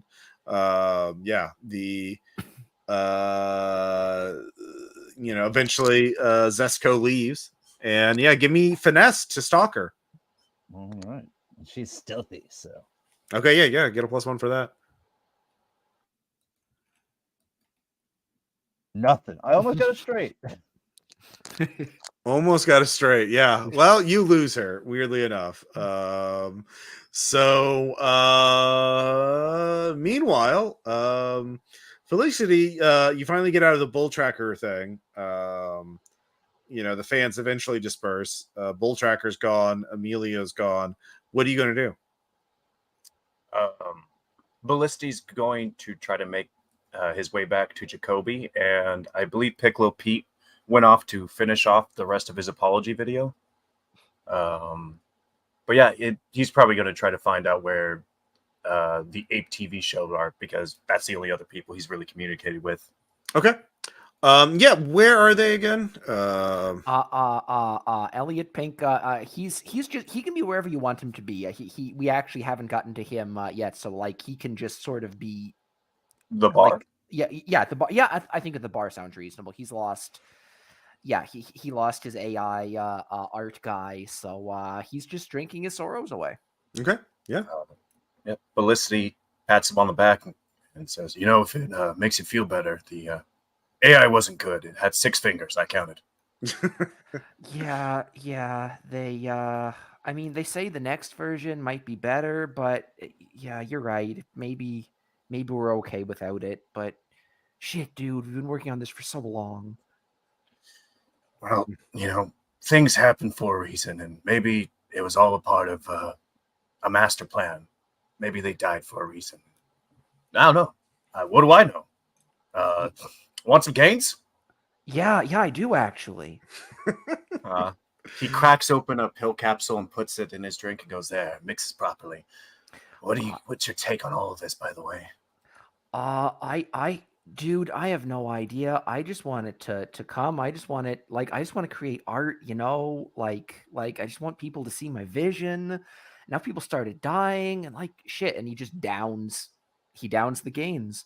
And he says, "Yeah, I'm at a loss, man." All right. Do you want a genre point? Me or Yeah, whoever drinks the Oh, booze. Oh, mixed we're with both gains. drinking the game. Yeah. All right, yeah, both of you gain a genre I point. would like a genre point, yes. Yeah. And both of you kind of like start talking, and then you can both kind of black out. And you both wake up, or you sort of regain consciousness, or sort of like your blackout episode ends. And both of you roll a d6. Whoever gets lower finds himself in a bad spot. That is one is probably going to be the lowest. I Yeah, got a 3. All right, yeah.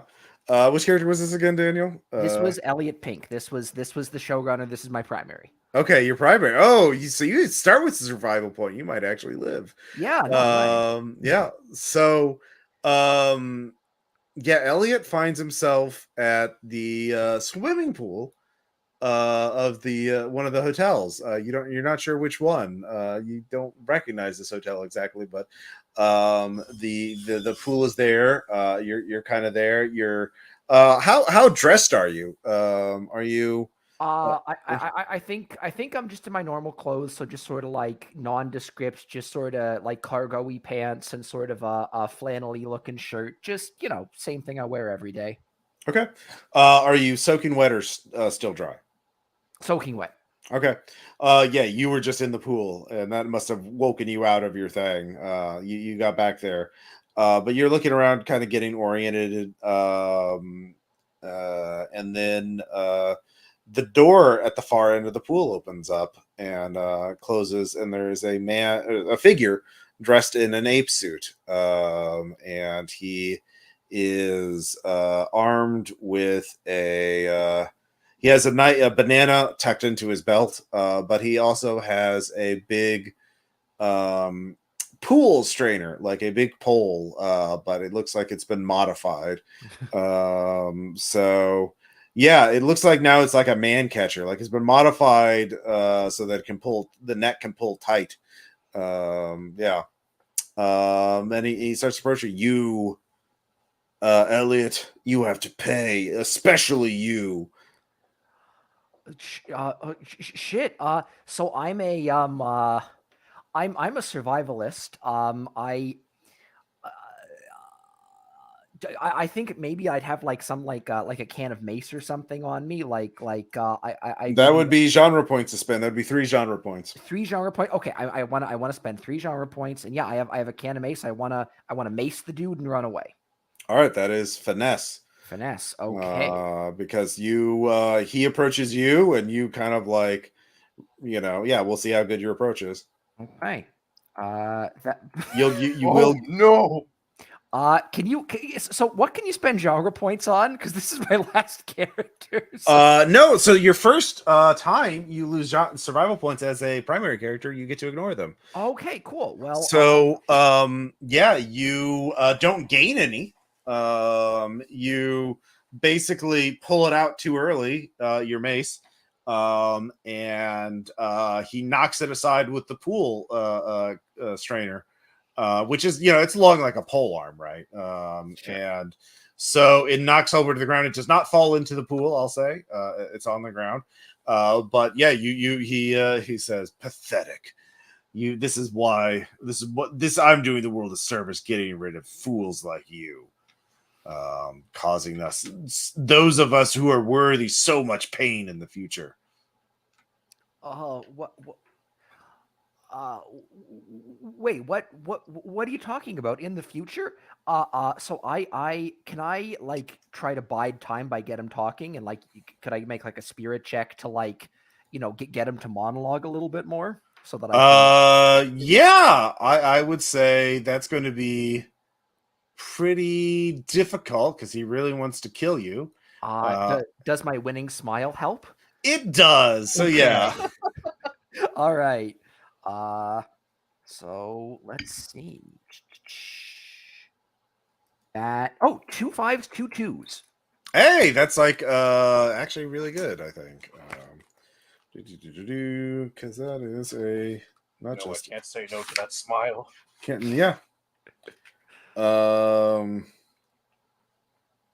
Each matching result gives you so you get matching results. So you get 4 survival points. Nice. So I started with 1, so I'm up to 5. You are. So yeah, the killer kind of you don't even get it, do you? You've done so much damage. Your writing has made the world more skeptical to certain technologies that are essential for the future, and you are being judged for your actions, and you have to pay. I have to be the one to make you pay, because if I don't stop you, then I will be judged for failing to stop you. Oh, shit, dude, that sucks. I'm gonna lunge for my mace and try to mace him again. All right, that's finesse. Okay. Yeah. All right. That's pretty. You're pretty. He does have a pole arm, so he would have advantage over you. But I can see you have survival, so you have some kind of training. So yeah, I would say that would. Yeah, that's 2 3s.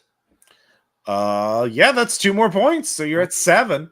So you grab the mace and spray him in the face. And he goes, extra long range mace. Damn you, my one weakness. Set the setting to maximum. Yeah. He comes prepared. Yeah. Yeah. What are you gonna do now? I guess the last thing I want to do is like I'm a weak little guy. I just want to bolt it. All right. Yeah. That's definitely finesse running. I'll give you advantage. You have long distance runner, and he is stunned right now. So yeah, it makes sense. You would have advantage. 5d6. Okay.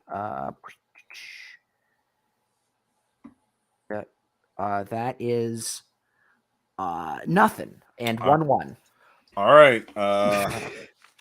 So we're not over yet. No. Yeah. Let's see here. Each one. So yeah, check the generates no matching results. 1d3, an additional 1. So yeah, you lose d3 plus 1 survival points. Didn't catch.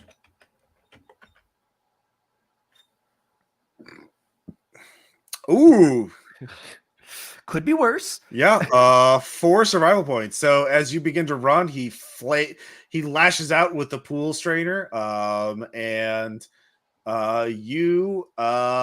he trips you, and you fall into the pool. And you start, it's not great. No. Yeah, he has you where he wants you. So you're down to, I think, 3 survival points. Wait, isn't that you rolled 1d3 plus 1, so it just rolled 3. So didn't I only lose 3 survival points? Well, it rolled a 3 plus 1. See, the first thing it says like #4. That's okay. the actual result. I see. Yes. Okay. Yeah. Yes. Okay. Oh no. Yeah. Okay. Cool. Well, geez, I don't think I You can swim to the other side. Just make a standard finesse check. Sure. How does adrenaline boost work? Oh yeah, that's a good point. You spend 2 genre points to add an extra die to a roll.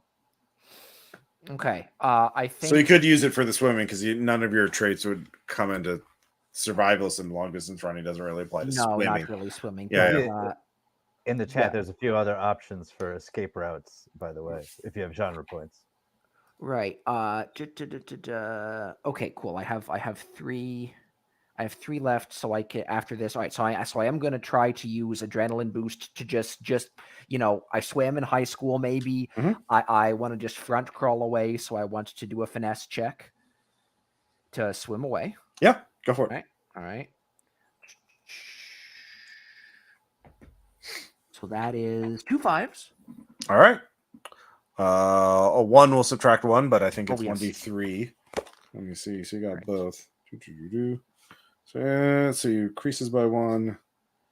Oh no, that's secondary characters. So your primary character. So your 1 actually doesn't apply. So actually, yeah, 1s cancel automatic. Okay, yeah. Let's see here. Okay, so 1s on a match don't matter for primary characters. Okay.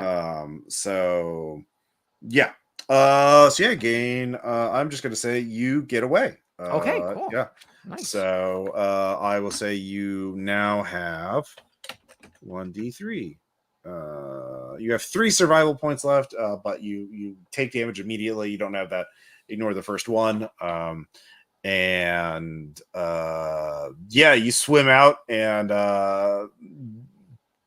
with that burst of adrenaline, you dive, swim very quickly, and manage to pull yourself up out of it before he's on you. You die. He lashes out at you again, trying to get the net over your head, so he can drag you into the pool and hold you down.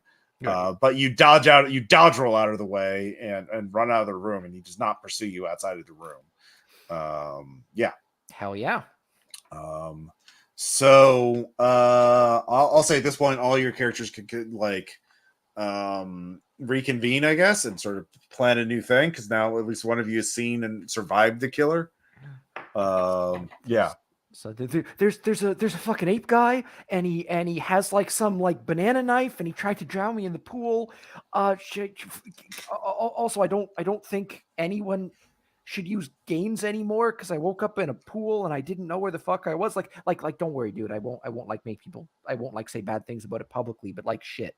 But yeah, Ape Man's trying to kill us. I mean, I was That's just the following gains. I was Dude, following Zesco, but she got away from me. So if she attacked you during that period, I can't say for sure it's not her. Has anyone seen my brother or mom? Did he was like the drunk fly guy? Yeah. Haven't seen him. Yeah. Oh, okay. No, there's some. I mean, she was. Maybe they're hanging out with Brooklyn. My mom always does this. She probably ran off with that guy from the front desk earlier. Oh, jeez. Oh wow, that's Wow. good for her. Yeah. When we're done, I mean, yeah. If you would need someone to talk to about that, I wouldn't be great for it. Don't talk to me. Don't talk to me or my son again. Yeah. God, just give me a head tag real quick. How many characters have been murdered? I know we started with 12. I've got 2 left. I have 1 left. All right, so I have 1 left, my primary. 3. I have 3 left. Who's that? Me. Hellspawn? Yeah. I thought I killed one of your characters. No, Piccolo Pete's still making a YouTube apology video in a dressing room somewhere. Ah, okay. All right. Do you want a genre point? Yes.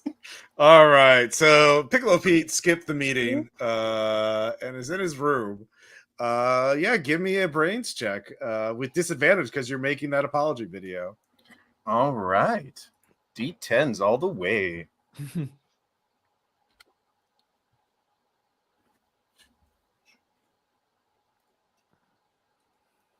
No matches. All right. The kill scene starts as you're fortunately, because you're watching yourself as you were recording the video, you see a man in an ape costume come into your room and pull out the knife and start coming behind you. What is your immediate reaction to seeing someone with a knife sneak up on you? I'm gonna tag one of my negative traits, Clout Chaser, and say, "Oh my god, do you want to collab?" All right, definitely a penalty on this one. For spirit. All right. I have spirit. Yay. I did not. I gave them all negative aspects. That's Mhm. right. And I'm taking a penalty to 1 dice, right? Yeah. So roll 3d whatever it is. No. There's a 1 in there. Yeah. So the killer is with again a voice modded thing says, yeah, I do. I liked your one you did for Necro Roach, and then he just sort of first lowers the knife to try and get your guard down, and you're like, oh, thank God. Wait, what? And then the knife with a lightning quick twist slits your throat. And then the ape grabs your piccolo and plays tap for you. So yeah, gain 2 genre points. Yeah. So let's see. We had one character. Let's see. So wait. Vox, you had one character left. I got 2. I still got 2. Drist and Benny. And Okay, so yeah. All right. So 2. Daniel, you had one character left. Yeah. Hellspawn, you have 2 characters left. Yeah. And then Squirrel. I have 1. It's not the Okay. Casanovellas anymore. It's the Casanovella. Casanovella. All right, yeah. All right, so there's 6 characters left. And yeah, you're all in a meeting because Piccolo Pete was not there. No one messes up. Yeah. Can I make a brains check? Because I want to think about this and I want to tap my wiki brain positive trait for Drist. Okay. So we've listened to what's been going on. We know that it's somebody in an ape costume who seems to be technically proficient and seems to be able to just move around without being seen because it's an ape costume. And they're specifically targeting us, and they specifically killed Mitchell. So I'm going to use my wiki brain for a brains check to see who did we particularly offend or slight in the past that would turn it into a murderous vendetta. Oh yeah, okay. Yeah, you do have that new evidence because the killer did say it was personal. You're targeting you. Yeah, so you have that. That gives a new meaning to your context. So give me a smarts check, and yeah, you can use that positive quality. Pair of 7s. All right. Yeah, that actually kind of makes sense. You all did piss off a sort of extreme faction of the less wrong crowd. The never wrong crowd. These are people very even by less wrong. So they're people who are terrified that in the future omnipotent AIs will arise and torment anyone who slowed its appearance. So imagine being punished in the future by Skynet, for your actions now. And so yeah, the never wrong crowd really hate that, and that actually the way the killer was talking, that kind of indicates, yeah, it was probably a never wrong person. Yeah. Yeah.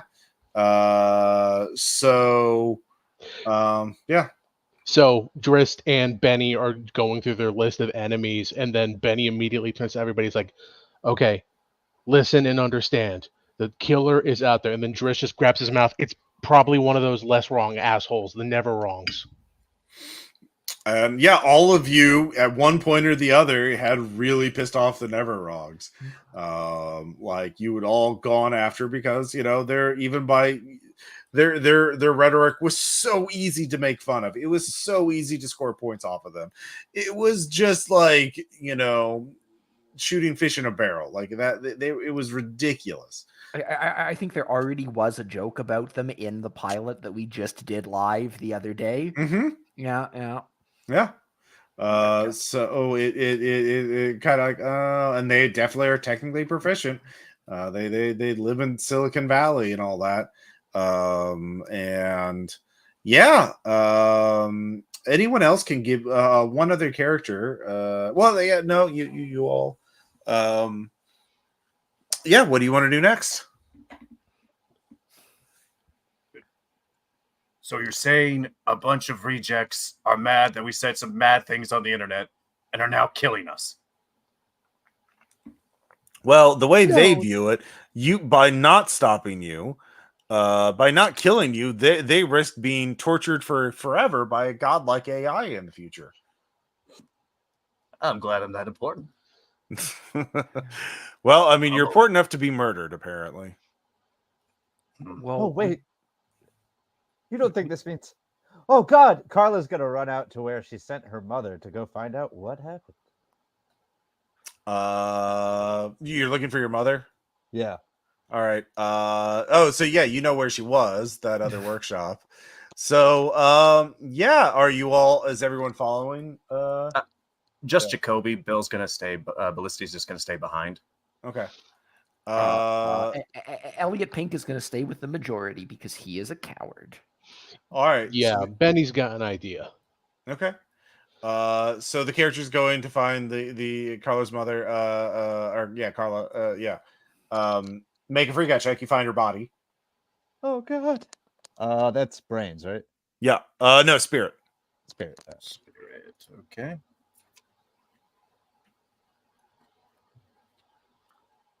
No.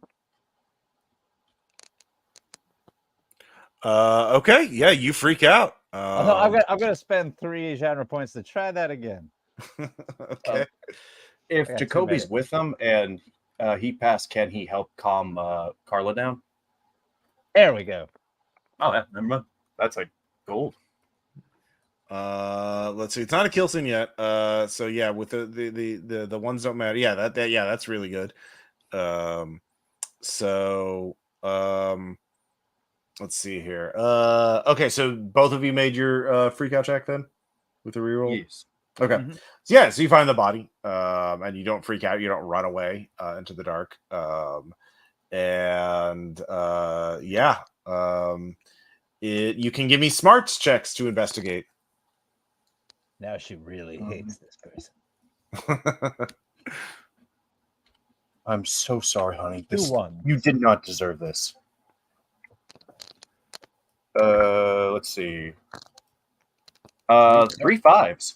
Oh damn, yeah. Well, we both got successes. We're super. I'm just Yeah. searching through tears. Yeah, so with that success, you realize they're going through the ceiling tiles. That's how the killer got away without opening the door.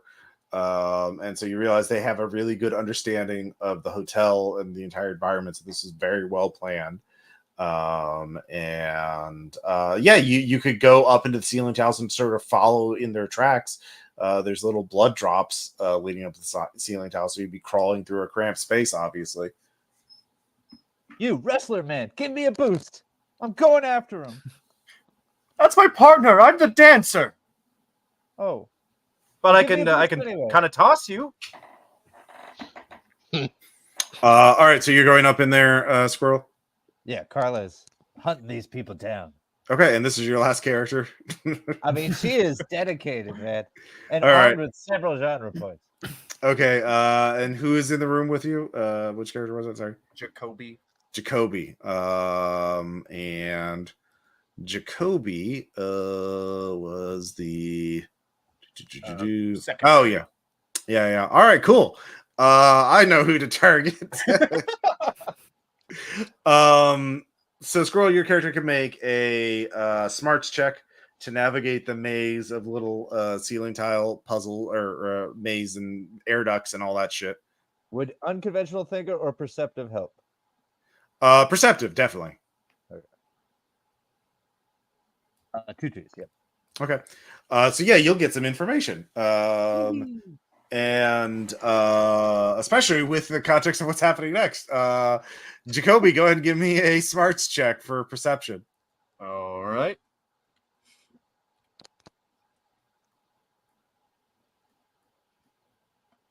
No. Okay. So yeah, you basically are going, you I'm realize concerned. Like, be careful up there. And that's when a voice from behind you comes up, and let's see here. You feel a pressure in your neck as a syringe is injected into you. And a electronically modified voice says, "The latest in nootropics. I call them death tropics." And you feel the poison course through your veins as you're filled to the brim with too many powerful mind enhancing smart drugs. And this is Braun with a -1. That doesn't even make any sense.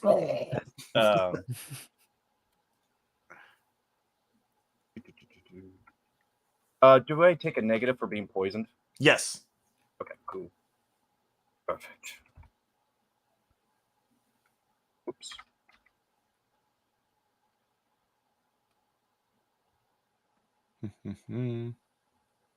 No. All right. So, yeah, do you want to narrate how the all these deadly experimental super smart drugs kill off your jabroni? Yes. Jacoby was feeling the poison, and like, I'm gonna make it through, but then it combines with the gains, and then immediately like burst her like blood vessels in her eyes, and she's like, "Oh!" And then he dies. Cool. And yes, you gain 2 genre points, and you know, let's see here. It was Carla, right? That was going in there, or no? Yeah. It was Yeah. Carla. You find a little cache, and you actually find the killer's costume, the ape mask and a suit and a knife. And you're like, aha, this will have undoubtedly all the evidence we need. It's in a little stash in there. And you come back and you find Jacoby dead. And you're like, oh no, there must be at least 2 of them. All right, that's perfect, because I would love to seg this into Benny's stupid plan. Oh yeah, okay, yeah. Yay. Benny's stupid plan. Okay, so the rest of us, that would be Drist and Benny, and then who else is still remaining behind because they're Elliot. cowards? And Felicity. Yes. Right, Elliot and Felicity. And Benny's like, okay, here's the thing. We have an enemy that can move around unseen and they have technical proficiency, but I know these dorks. They only operate one at a time. There's just got to be one killer. It's got to be very fast. All right. So what we do is we pick a place in the hotel. We set a trap.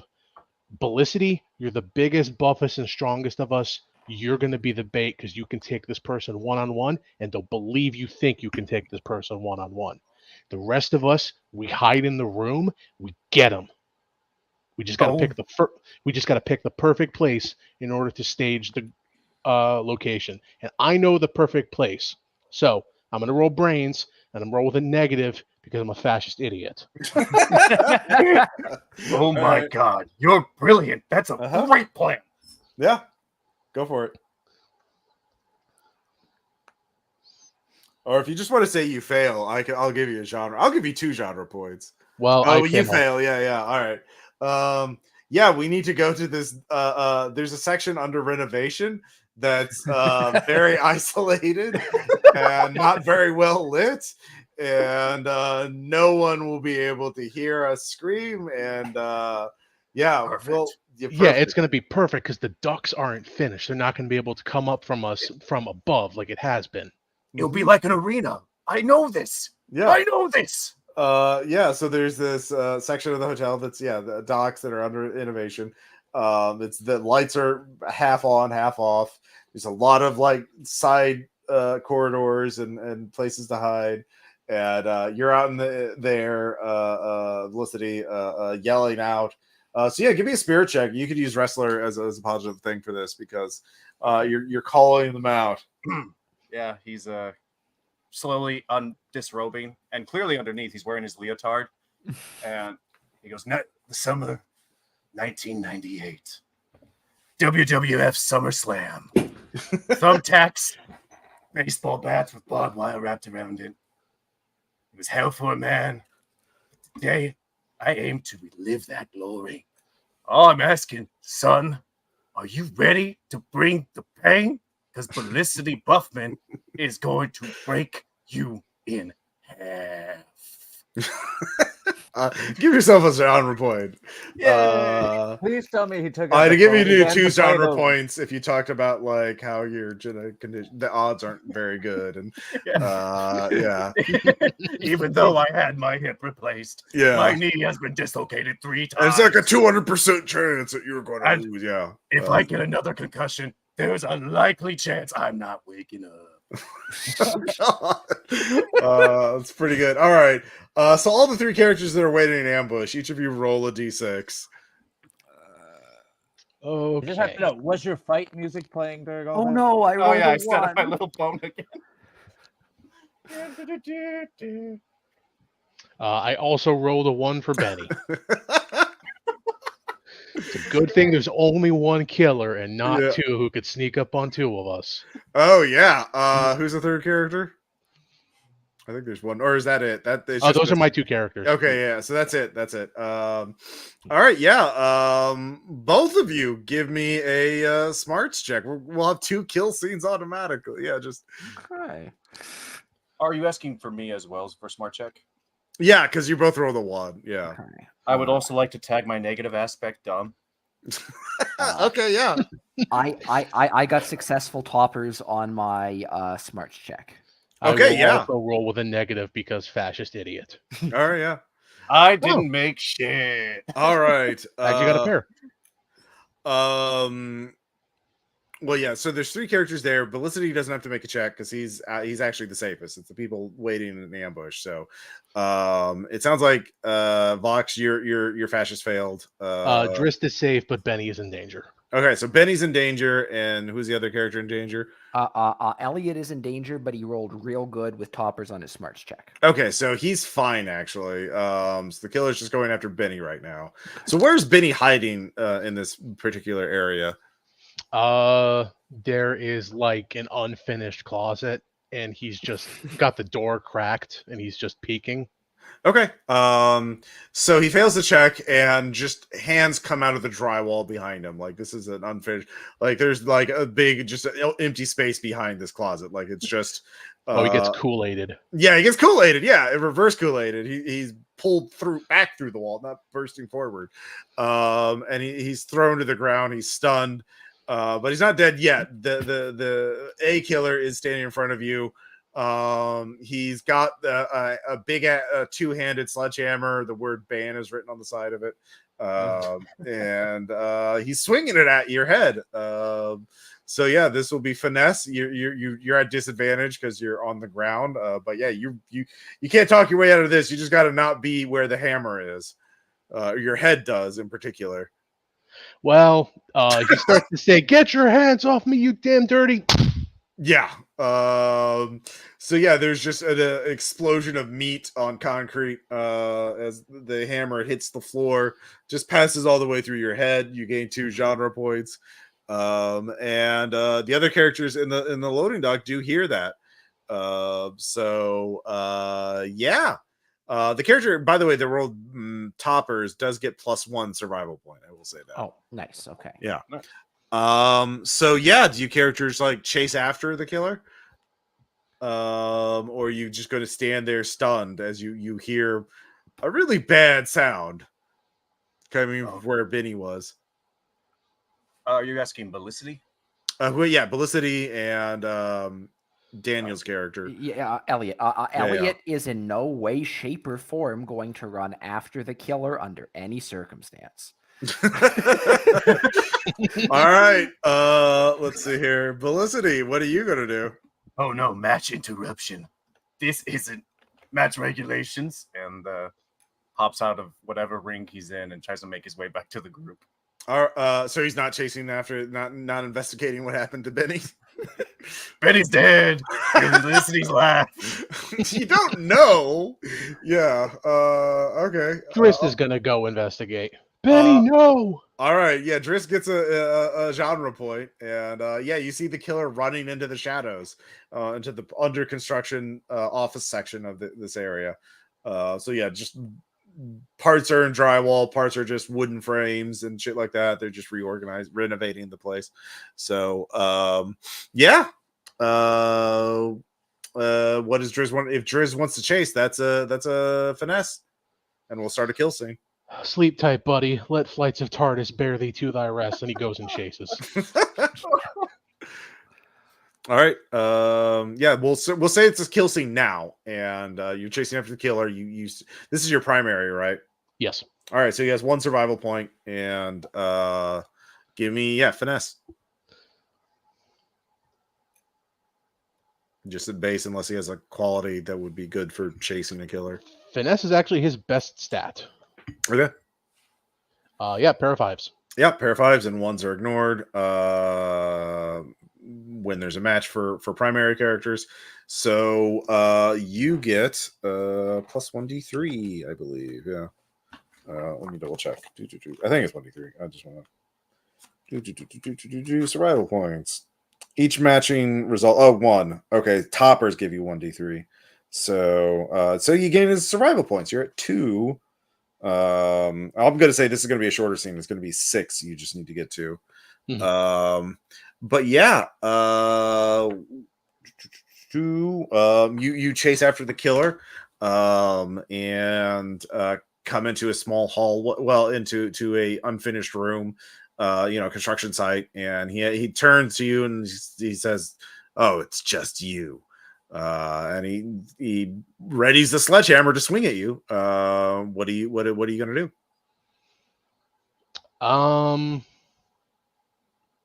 Well, duck is my best. Duck is my positive for avoiding, so I'm gonna duck. Okay. Finesse. Pair of 4s. All right. That's another one. So yeah, you're up to 3. As you duck out of the way and the killer starts panting heavily, you realize he's getting a little fatigued. Yeah. What do you want to do?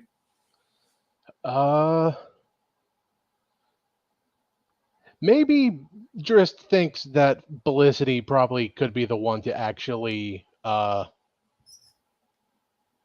solve this problem. Maybe he's that deluded. So he's gonna taunt the killer to get him to chase him. Okay. I'd say that's at a disadvantage. I mean, the killer's yeah. I'm Yeah. going to draw on my fanboy positive quality to say some really insulting things about never wrongers. Oh yeah. All right. That'll cancel out the disadvantage. Yeah.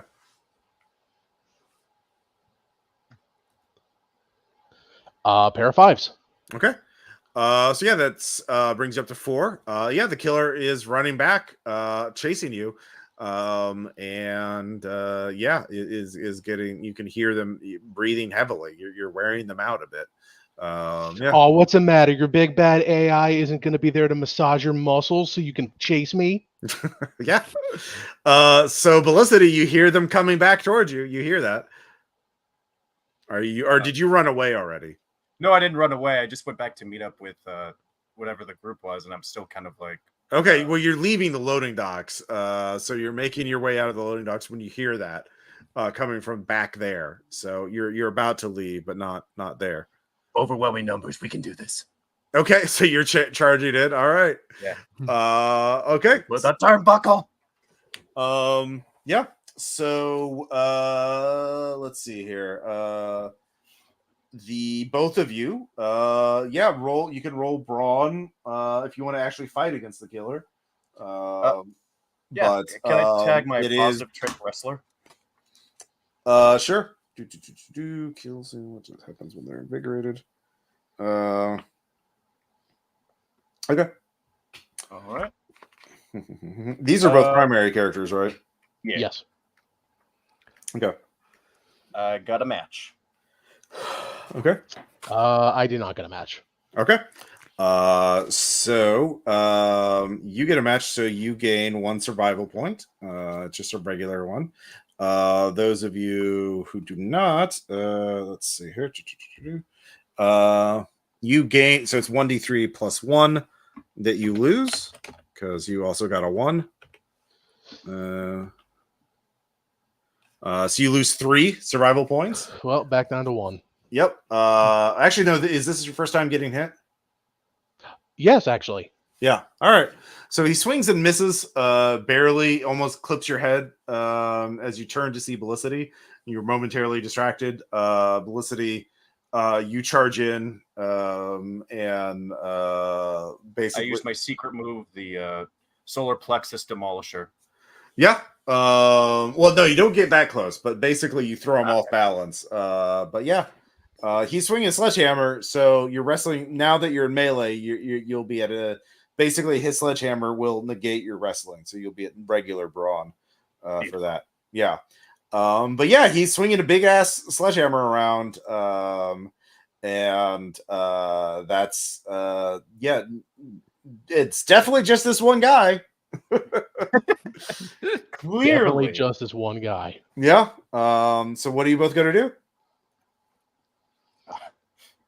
So he's actually armed with a weapon. Big sledgehammer. we can do the where you get behind him and get on your knees, and I push him so he trips over.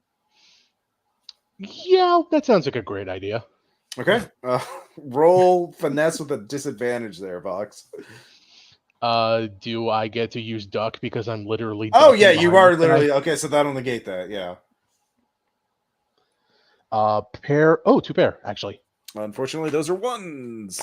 Ah, Ones are only ignored for lone ones. Secondary. Wait. Ones never count as matching. okay. So just 1 pair. Yeah. So you got the So 5 at least. yep. Yeah. So yeah, the ones never count as ones. The character and go ahead. Also roll Bellicity.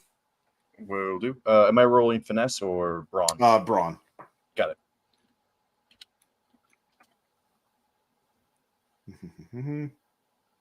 That's a pair of ones, Okay. not matching.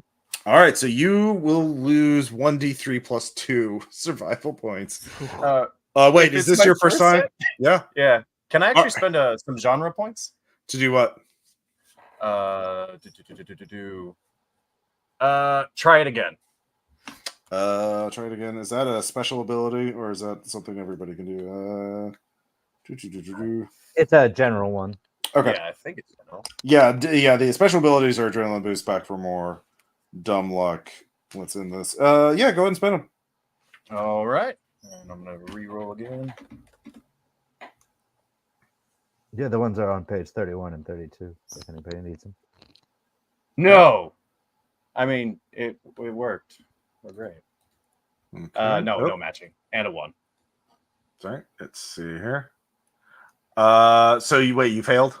Yeah. Yep. All right, and you rolled a 1. So that was a bad reroll. Yep. It was not good. Well, wait. This was still your first one, though, right? Yes. Okay, so yeah, you get your primary thing out of the way, and you're still alive. You try and knock him. You do knock him down. The sledgehammer flies out of his hands. He falls down, and you're about to attack when you hear a for the god AI gods, and another ape comes at you with a knife, a big banana knife, identical to the first. And so now it's 2-on-2. You're no longer outnumbered. Tag team match. Yeah. Everything is going to be at a disadvantage now. And now that there's 2 killers, I'm going to say that your all ones will count against you. You no longer have that primary character ability. So yeah. New round. What are the 2 of you going to do? You can try and run with finesse, and you can fight back. But the killers are invigorated because there's more than 2 of you left, which means you need 3 toppers to hurt them. Oh boy. You know what? I have this little ability called Stupid Action. Twice per game, you may let the director control your character momentarily, and you get to do something very unwise, and I get 2 genre points. Okay. I don't know what to do. Vaya con Dios, Ross. Okay. Is this your last character?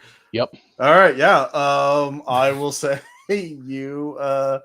Yeah. What's your lowest attribute? Actually, they're all tied. Brawn, brains, and spirit are all D8s. Okay. I will say brains a D8 with a disadvantage. You're trying to talk logically to them. Let us help you with the AI. Surely it's not too late for us. Yeah. No. Yeah. All right. That's gonna be 2. You lose 2 survival points. As the killer weighs into you. What are you doing, Ballicity? And corners you. So yeah. Actually, I'll say the other. Ballicity. What are you doing? Felicity is going to do a last ditch effort of spirit and try to be like, Listen, maybe your machine god wants you to be the best you can be. Have you heard of a little magical medicine called gains? and he crushes a pill in his hand and blows it in his face. All right, that's not spirit. That's finesse. Finesse, sorry. Yeah, with disadvantage, they do have masks on. The point isn't stupid. I will give you a genre point for that. No. All right.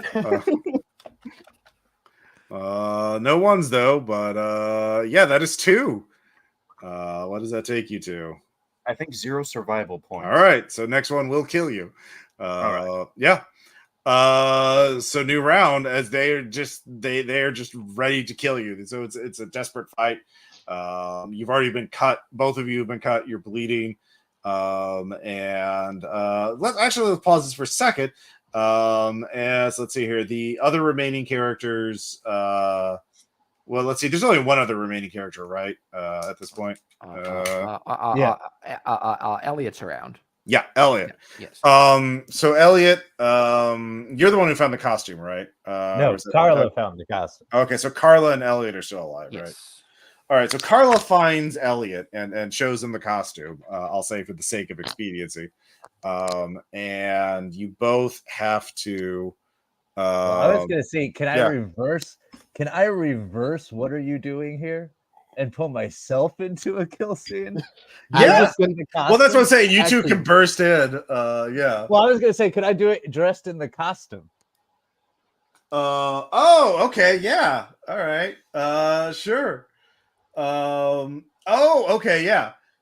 We could do a PvP thing where you mistake each other. Oh no! I'll give you I'll give you both a genre point if Elliot mistakes you for the killer. Okay. Yeah. Sure. All right. I'm trying to ambush the killers, but I'm trying to be like, Elliot, it's me. But yeah, it's there's a mask on, so it just in the voice changer, so it just sounds like Elliot. It's me. Yeah. All right. Yeah, you're both. This is going to be the most. You're basically the slasher is just your bad luck and idiocy at this point. So, both of you. I will say, Elliot, roll finesse. Okay. I will roll finesse. Oh, no, it did not like that. That's nothing. That is nothing with it. Yeah. So, you scream, and let's see here. I imagine you try to get away. You're the one who actually already faced this before, right? Yes. Yeah. No, so I are you fighting or running? I'm running. All right. So you run into the stairwell and fall. Where are you going, Elliot? Yeah, you start running and you fall down the stairs. It's bouncing your head off the concrete. So that's gonna be 4 survival. Ooh, so that puts me at 0. Does that mean I hit my head and died, or is no? 0? You have to get below 0. Okay, all right, cool. Yeah. So you fall down to the staircase. You're bleeding from the head now. you get up, pushed by adrenaline as Carla, you're chasing after him. Well, Carla's still not used to the costume. She's still working it out. So she's actually doing the like weird serial killer walk towards him. Oh yeah. So Elliot, what are you going to do next? The killer's after you. Where are you going, Elliot? I We need to help our friends. Any way I can do a brains check to like figure out like if this is someone else. Yeah. okay. With disadvantage because you now have a head wound. Like, Yeah, that's fair. That's fair. yeah. So let's see. Nope. All right. So yeah, you're gonna basically let's I'll let you do, yeah, you're probably not falling down the stairs again. I'm gonna say actually no, you know what's gonna be really funny is if Carla trips and throws the knife at him. Yeah, I think so. Yeah. So you trip on the robes of the ape costume or the tail. And the knife goes flying down as you're just stunned there, like, what the fuck is going on? And another 3 survival. So yeah, this is Elliot's end. Yeah. No, so I guess Elliot just sort of like clutches his throat, and I think he knows the most. Like, wait, Carla, what the fuck? The mask falls off when I fall down. All right, Carla, give me a freak out check. I love it. We're fighting the actual killers, and then Carla gets arrested for accidental manslaughter. You're going to jail. Nope, I freak out. All right, you do freak out. So you start running, and give me a finesse check with disadvantage, unless you have something to be agile, so you don't fall down the stairs too and impale yourself on the knife. Stealthy, no.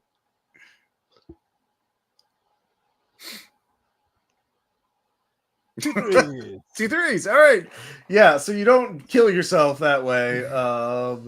And you start running in a blind panic. And we'll say that happened earlier. We'll say at this point you burst in there into the loading docks. So we could have the big finale. Actually, we'll say that the fight has moved. It's one of those fighting scenes that moves from one location to location. So one of you opens the lot, hits a button to open the dock bay doors, and so you run out. So you're on the streets of Indianapolis in the shadow of the convention center at night, and people are watching you, and they think it's a skit. So they start recording it with their phones. It's like, oh man, people are already making fun of the murders. This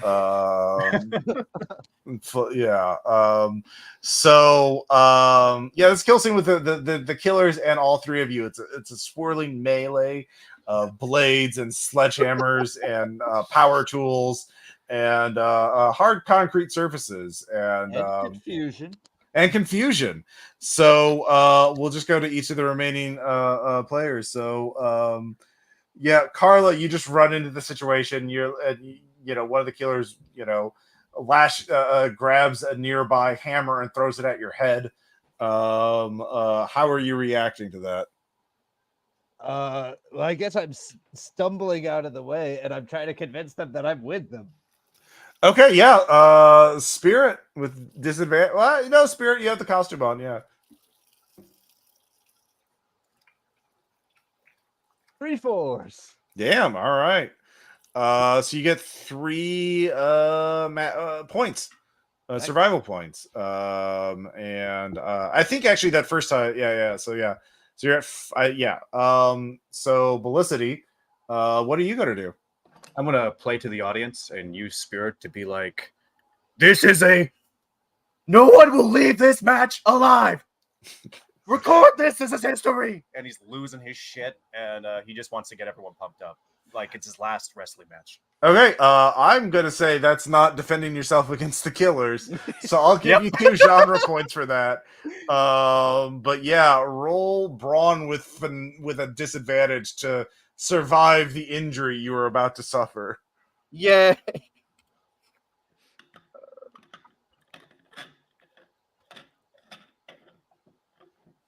No. All right.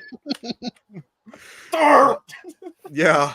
So someone grabs a power drill from the construction, and one of the killers slams it into you from the back.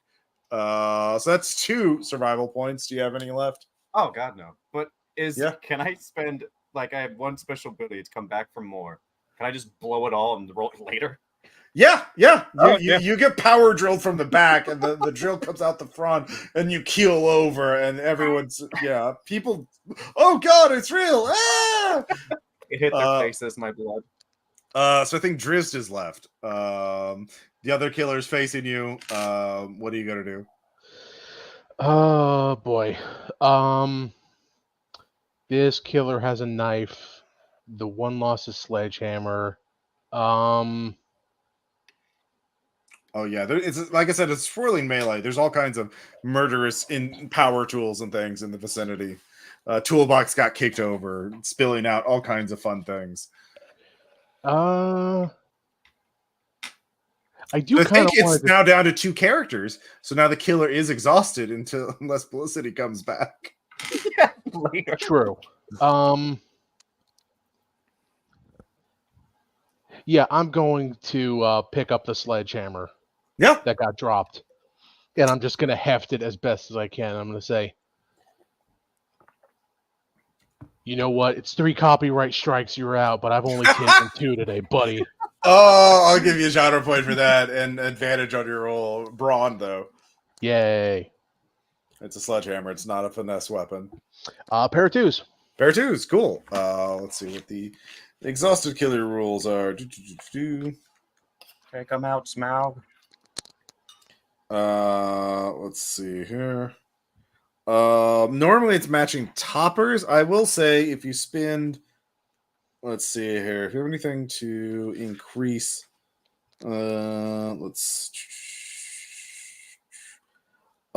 just gonna say if you spend 2 genre points, you can turn that match into a toppers. Yeah. Sure, Yeah. I will gladly spend 2 genre points. All right, so you actually hurt them. You swing into one of the killers, and you hear a satisfying crunch as it hits his arm. And there's just this vocoded pain scream. It's kind of auto-tuned as you go. It's pretty cool, actually. So yeah, you've actually hurt the killers. They have 3 damage. They have 2 damage tokens left between the 2 of them. So new round. Felicity, if you want to make your roll this round, you can wait until you could come back after the killers are dead. Aha! Yeah, I'm ready to go. What happened? So you just, I'll I mean, yeah, okay. So Vox, you can swing again if you want. Yeah, he's getting real emotional and real rage filled. Yeah. No pairs, but I will. I think I have a roll again thing. Yeah, try it again. I will spend 3 genre points and try it again.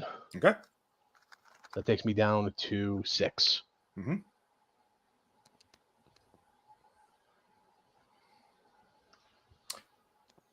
Nope. And you got a 1. Well, There's 3 more. I'm at 0. All right. I'm not out yet. So you break the one arm, but the other one grabs a nail gun and starts tagging you with it. You get hit with several nails in your forearms and chest, and you're like, ah! So who's the last character? Elliot, I think. No, Carla. Carla, sorry, yeah, Carla. All right. So Carla, I'm going to spend 3 genre points to just what I needed.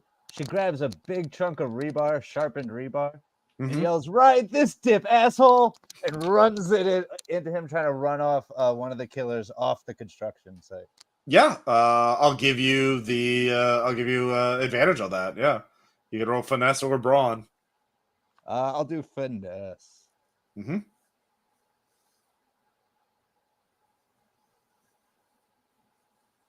7s. 2 7s. All right. If you spend 2 genre points, you can inflict another damage token on him. I will do so. All right. Yeah, you hit the one that was unwounded. Is got some rebarb in his chest. That's not good. You don't want that. That's terrible. I mean, so he screams out in pain, but he's still fighting. So new round. Yeah. Felicity, do you want to try and pop up again, or are you gonna see how this plays out before you? I'll try to pop up again. All right. So I'm not just being useless. Yeah. Roll d6. All right. Yes. Oh boy. All right, so now you need 3 toppers. So you need, if you get three matching things, you can spend 2 genre points to upgrade it. But they like, oh shit. With He huffs his gains and bull rushes. Let's see here. What does that do? I can't remember how many survival points you start with. I think 1. Okay, yeah. So you have 1. So you don't have to act this right. You don't get to act this right. You just pop up and everything's like, what the fuck? But Drizzt, yeah, going to keep up with the attack. His friends are dead. He had to drop his weapon because he got shot. He is bleeding. He is angry. This is the perfect opportunity for secret fighting technique, wild flailing. There you go. Windmill those arms. Just with all the fury of somebody who just lost a Magic the Gathering match and really should have won it, he just launches himself at the one with the broken arm. Yeah. That's a pair of 3s. All right. Do you have any genre points left? Yes, I do.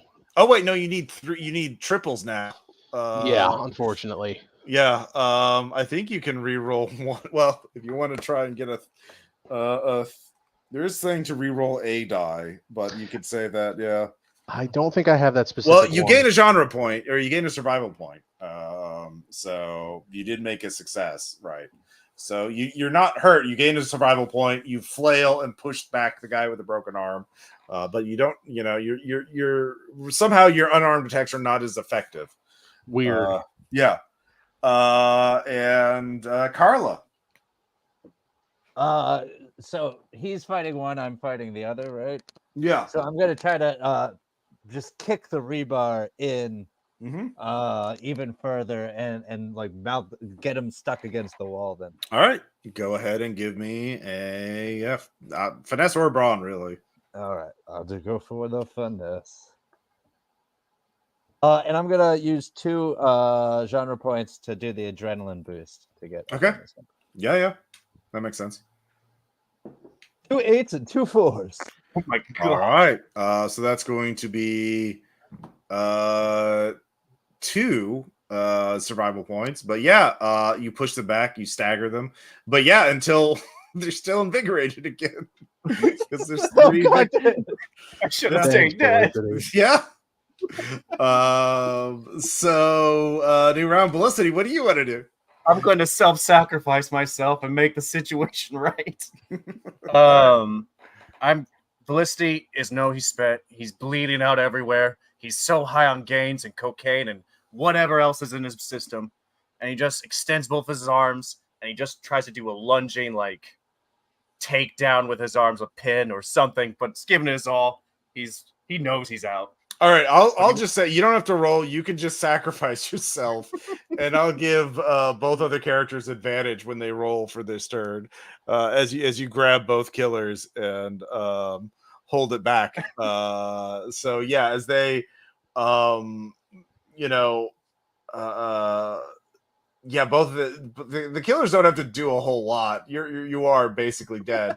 Put their hands in your open wounds and whatever. Yeah, you have a power drill in you. Like fucking, they could just grab that and wiggle it around. But yeah, that takes some time. So who wants to try the first attempt at the final blow? I'll go for it. Spending my last 2 genre points for another adrenaline boost. Giving it my all. 3 8s. Yeah, nice. yeah. You do Those it. toppers. Those are toppers too. Yeah, no, you fucking you can narrate how you take both killers out. She's like stabbing into the one, and he like kind of gets the upper hand because she's very small and not very strong. Gets the upper head and seems to be like using the rebar that's in him to like maneuver her now. Mhm. And just as it looks like she's about to get it, the other killer is running in. She steps out of the way, and they impale on each other. Amazing. Yeah, they are both killed. And so let's see here. It's Drizzt and Carla are the last survivors, I think. Yep. Yeah. The entire thing is recorded and live stream on many platforms. You both live barely, but it becomes an utter debacle financially and socially as the killers are revealed to be people you not only insulted their methodology, they were some of the investors in some of your various schemes to get rich quick, and they wanted to kill you and steal your crypto wallets. So it was a little bit of column A and a little bit of column B. There were two of them. You don't even remember them. Their names were Ravager Online and Peach NT. It's just like 11 people were murdered in like a day. Well, actually 13, including them. So it is an absolute massacre. And It's the Matrix, man. Vox, you could narrate what happens to Drizzt after all of this. You know, he's not charged with anything. It was clearly self-defense, so he's got that going for him.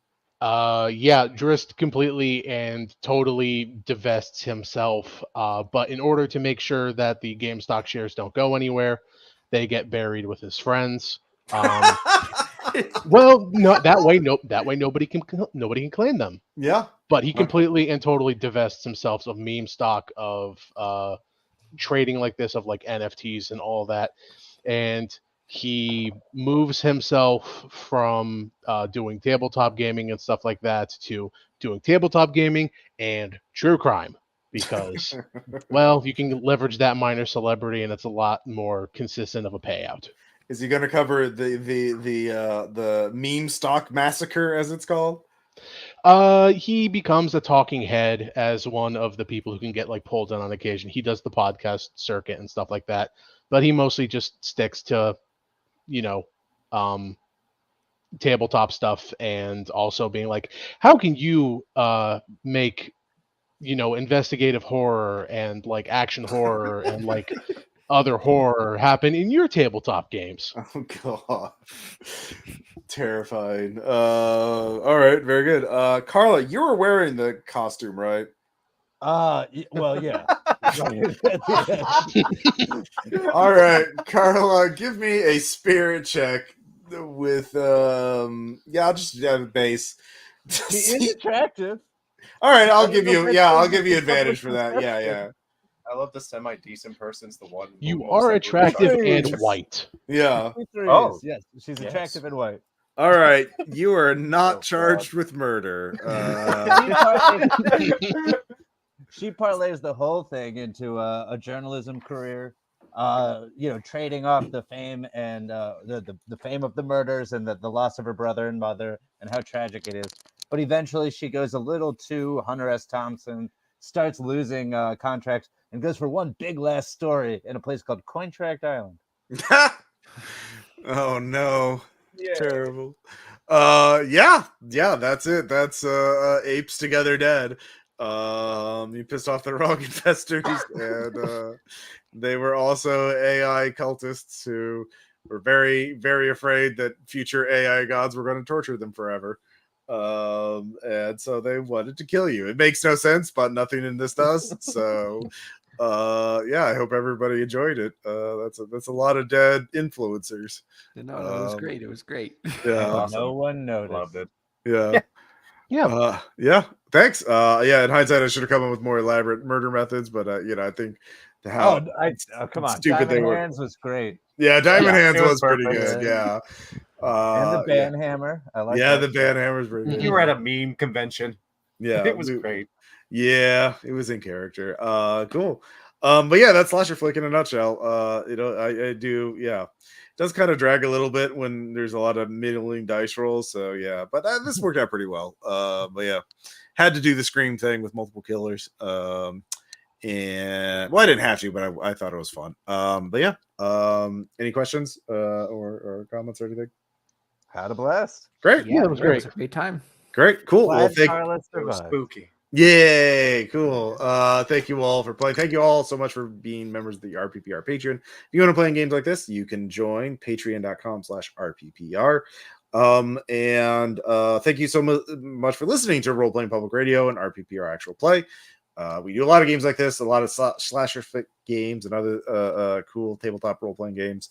And I have not been involved in a multiple massacre, so you know, you can trust my advice on investigative horror. I'm not, you know, anything like that. But yeah, thank you all so much. We'll talk to you later. Bye. Later. Bye. Uh,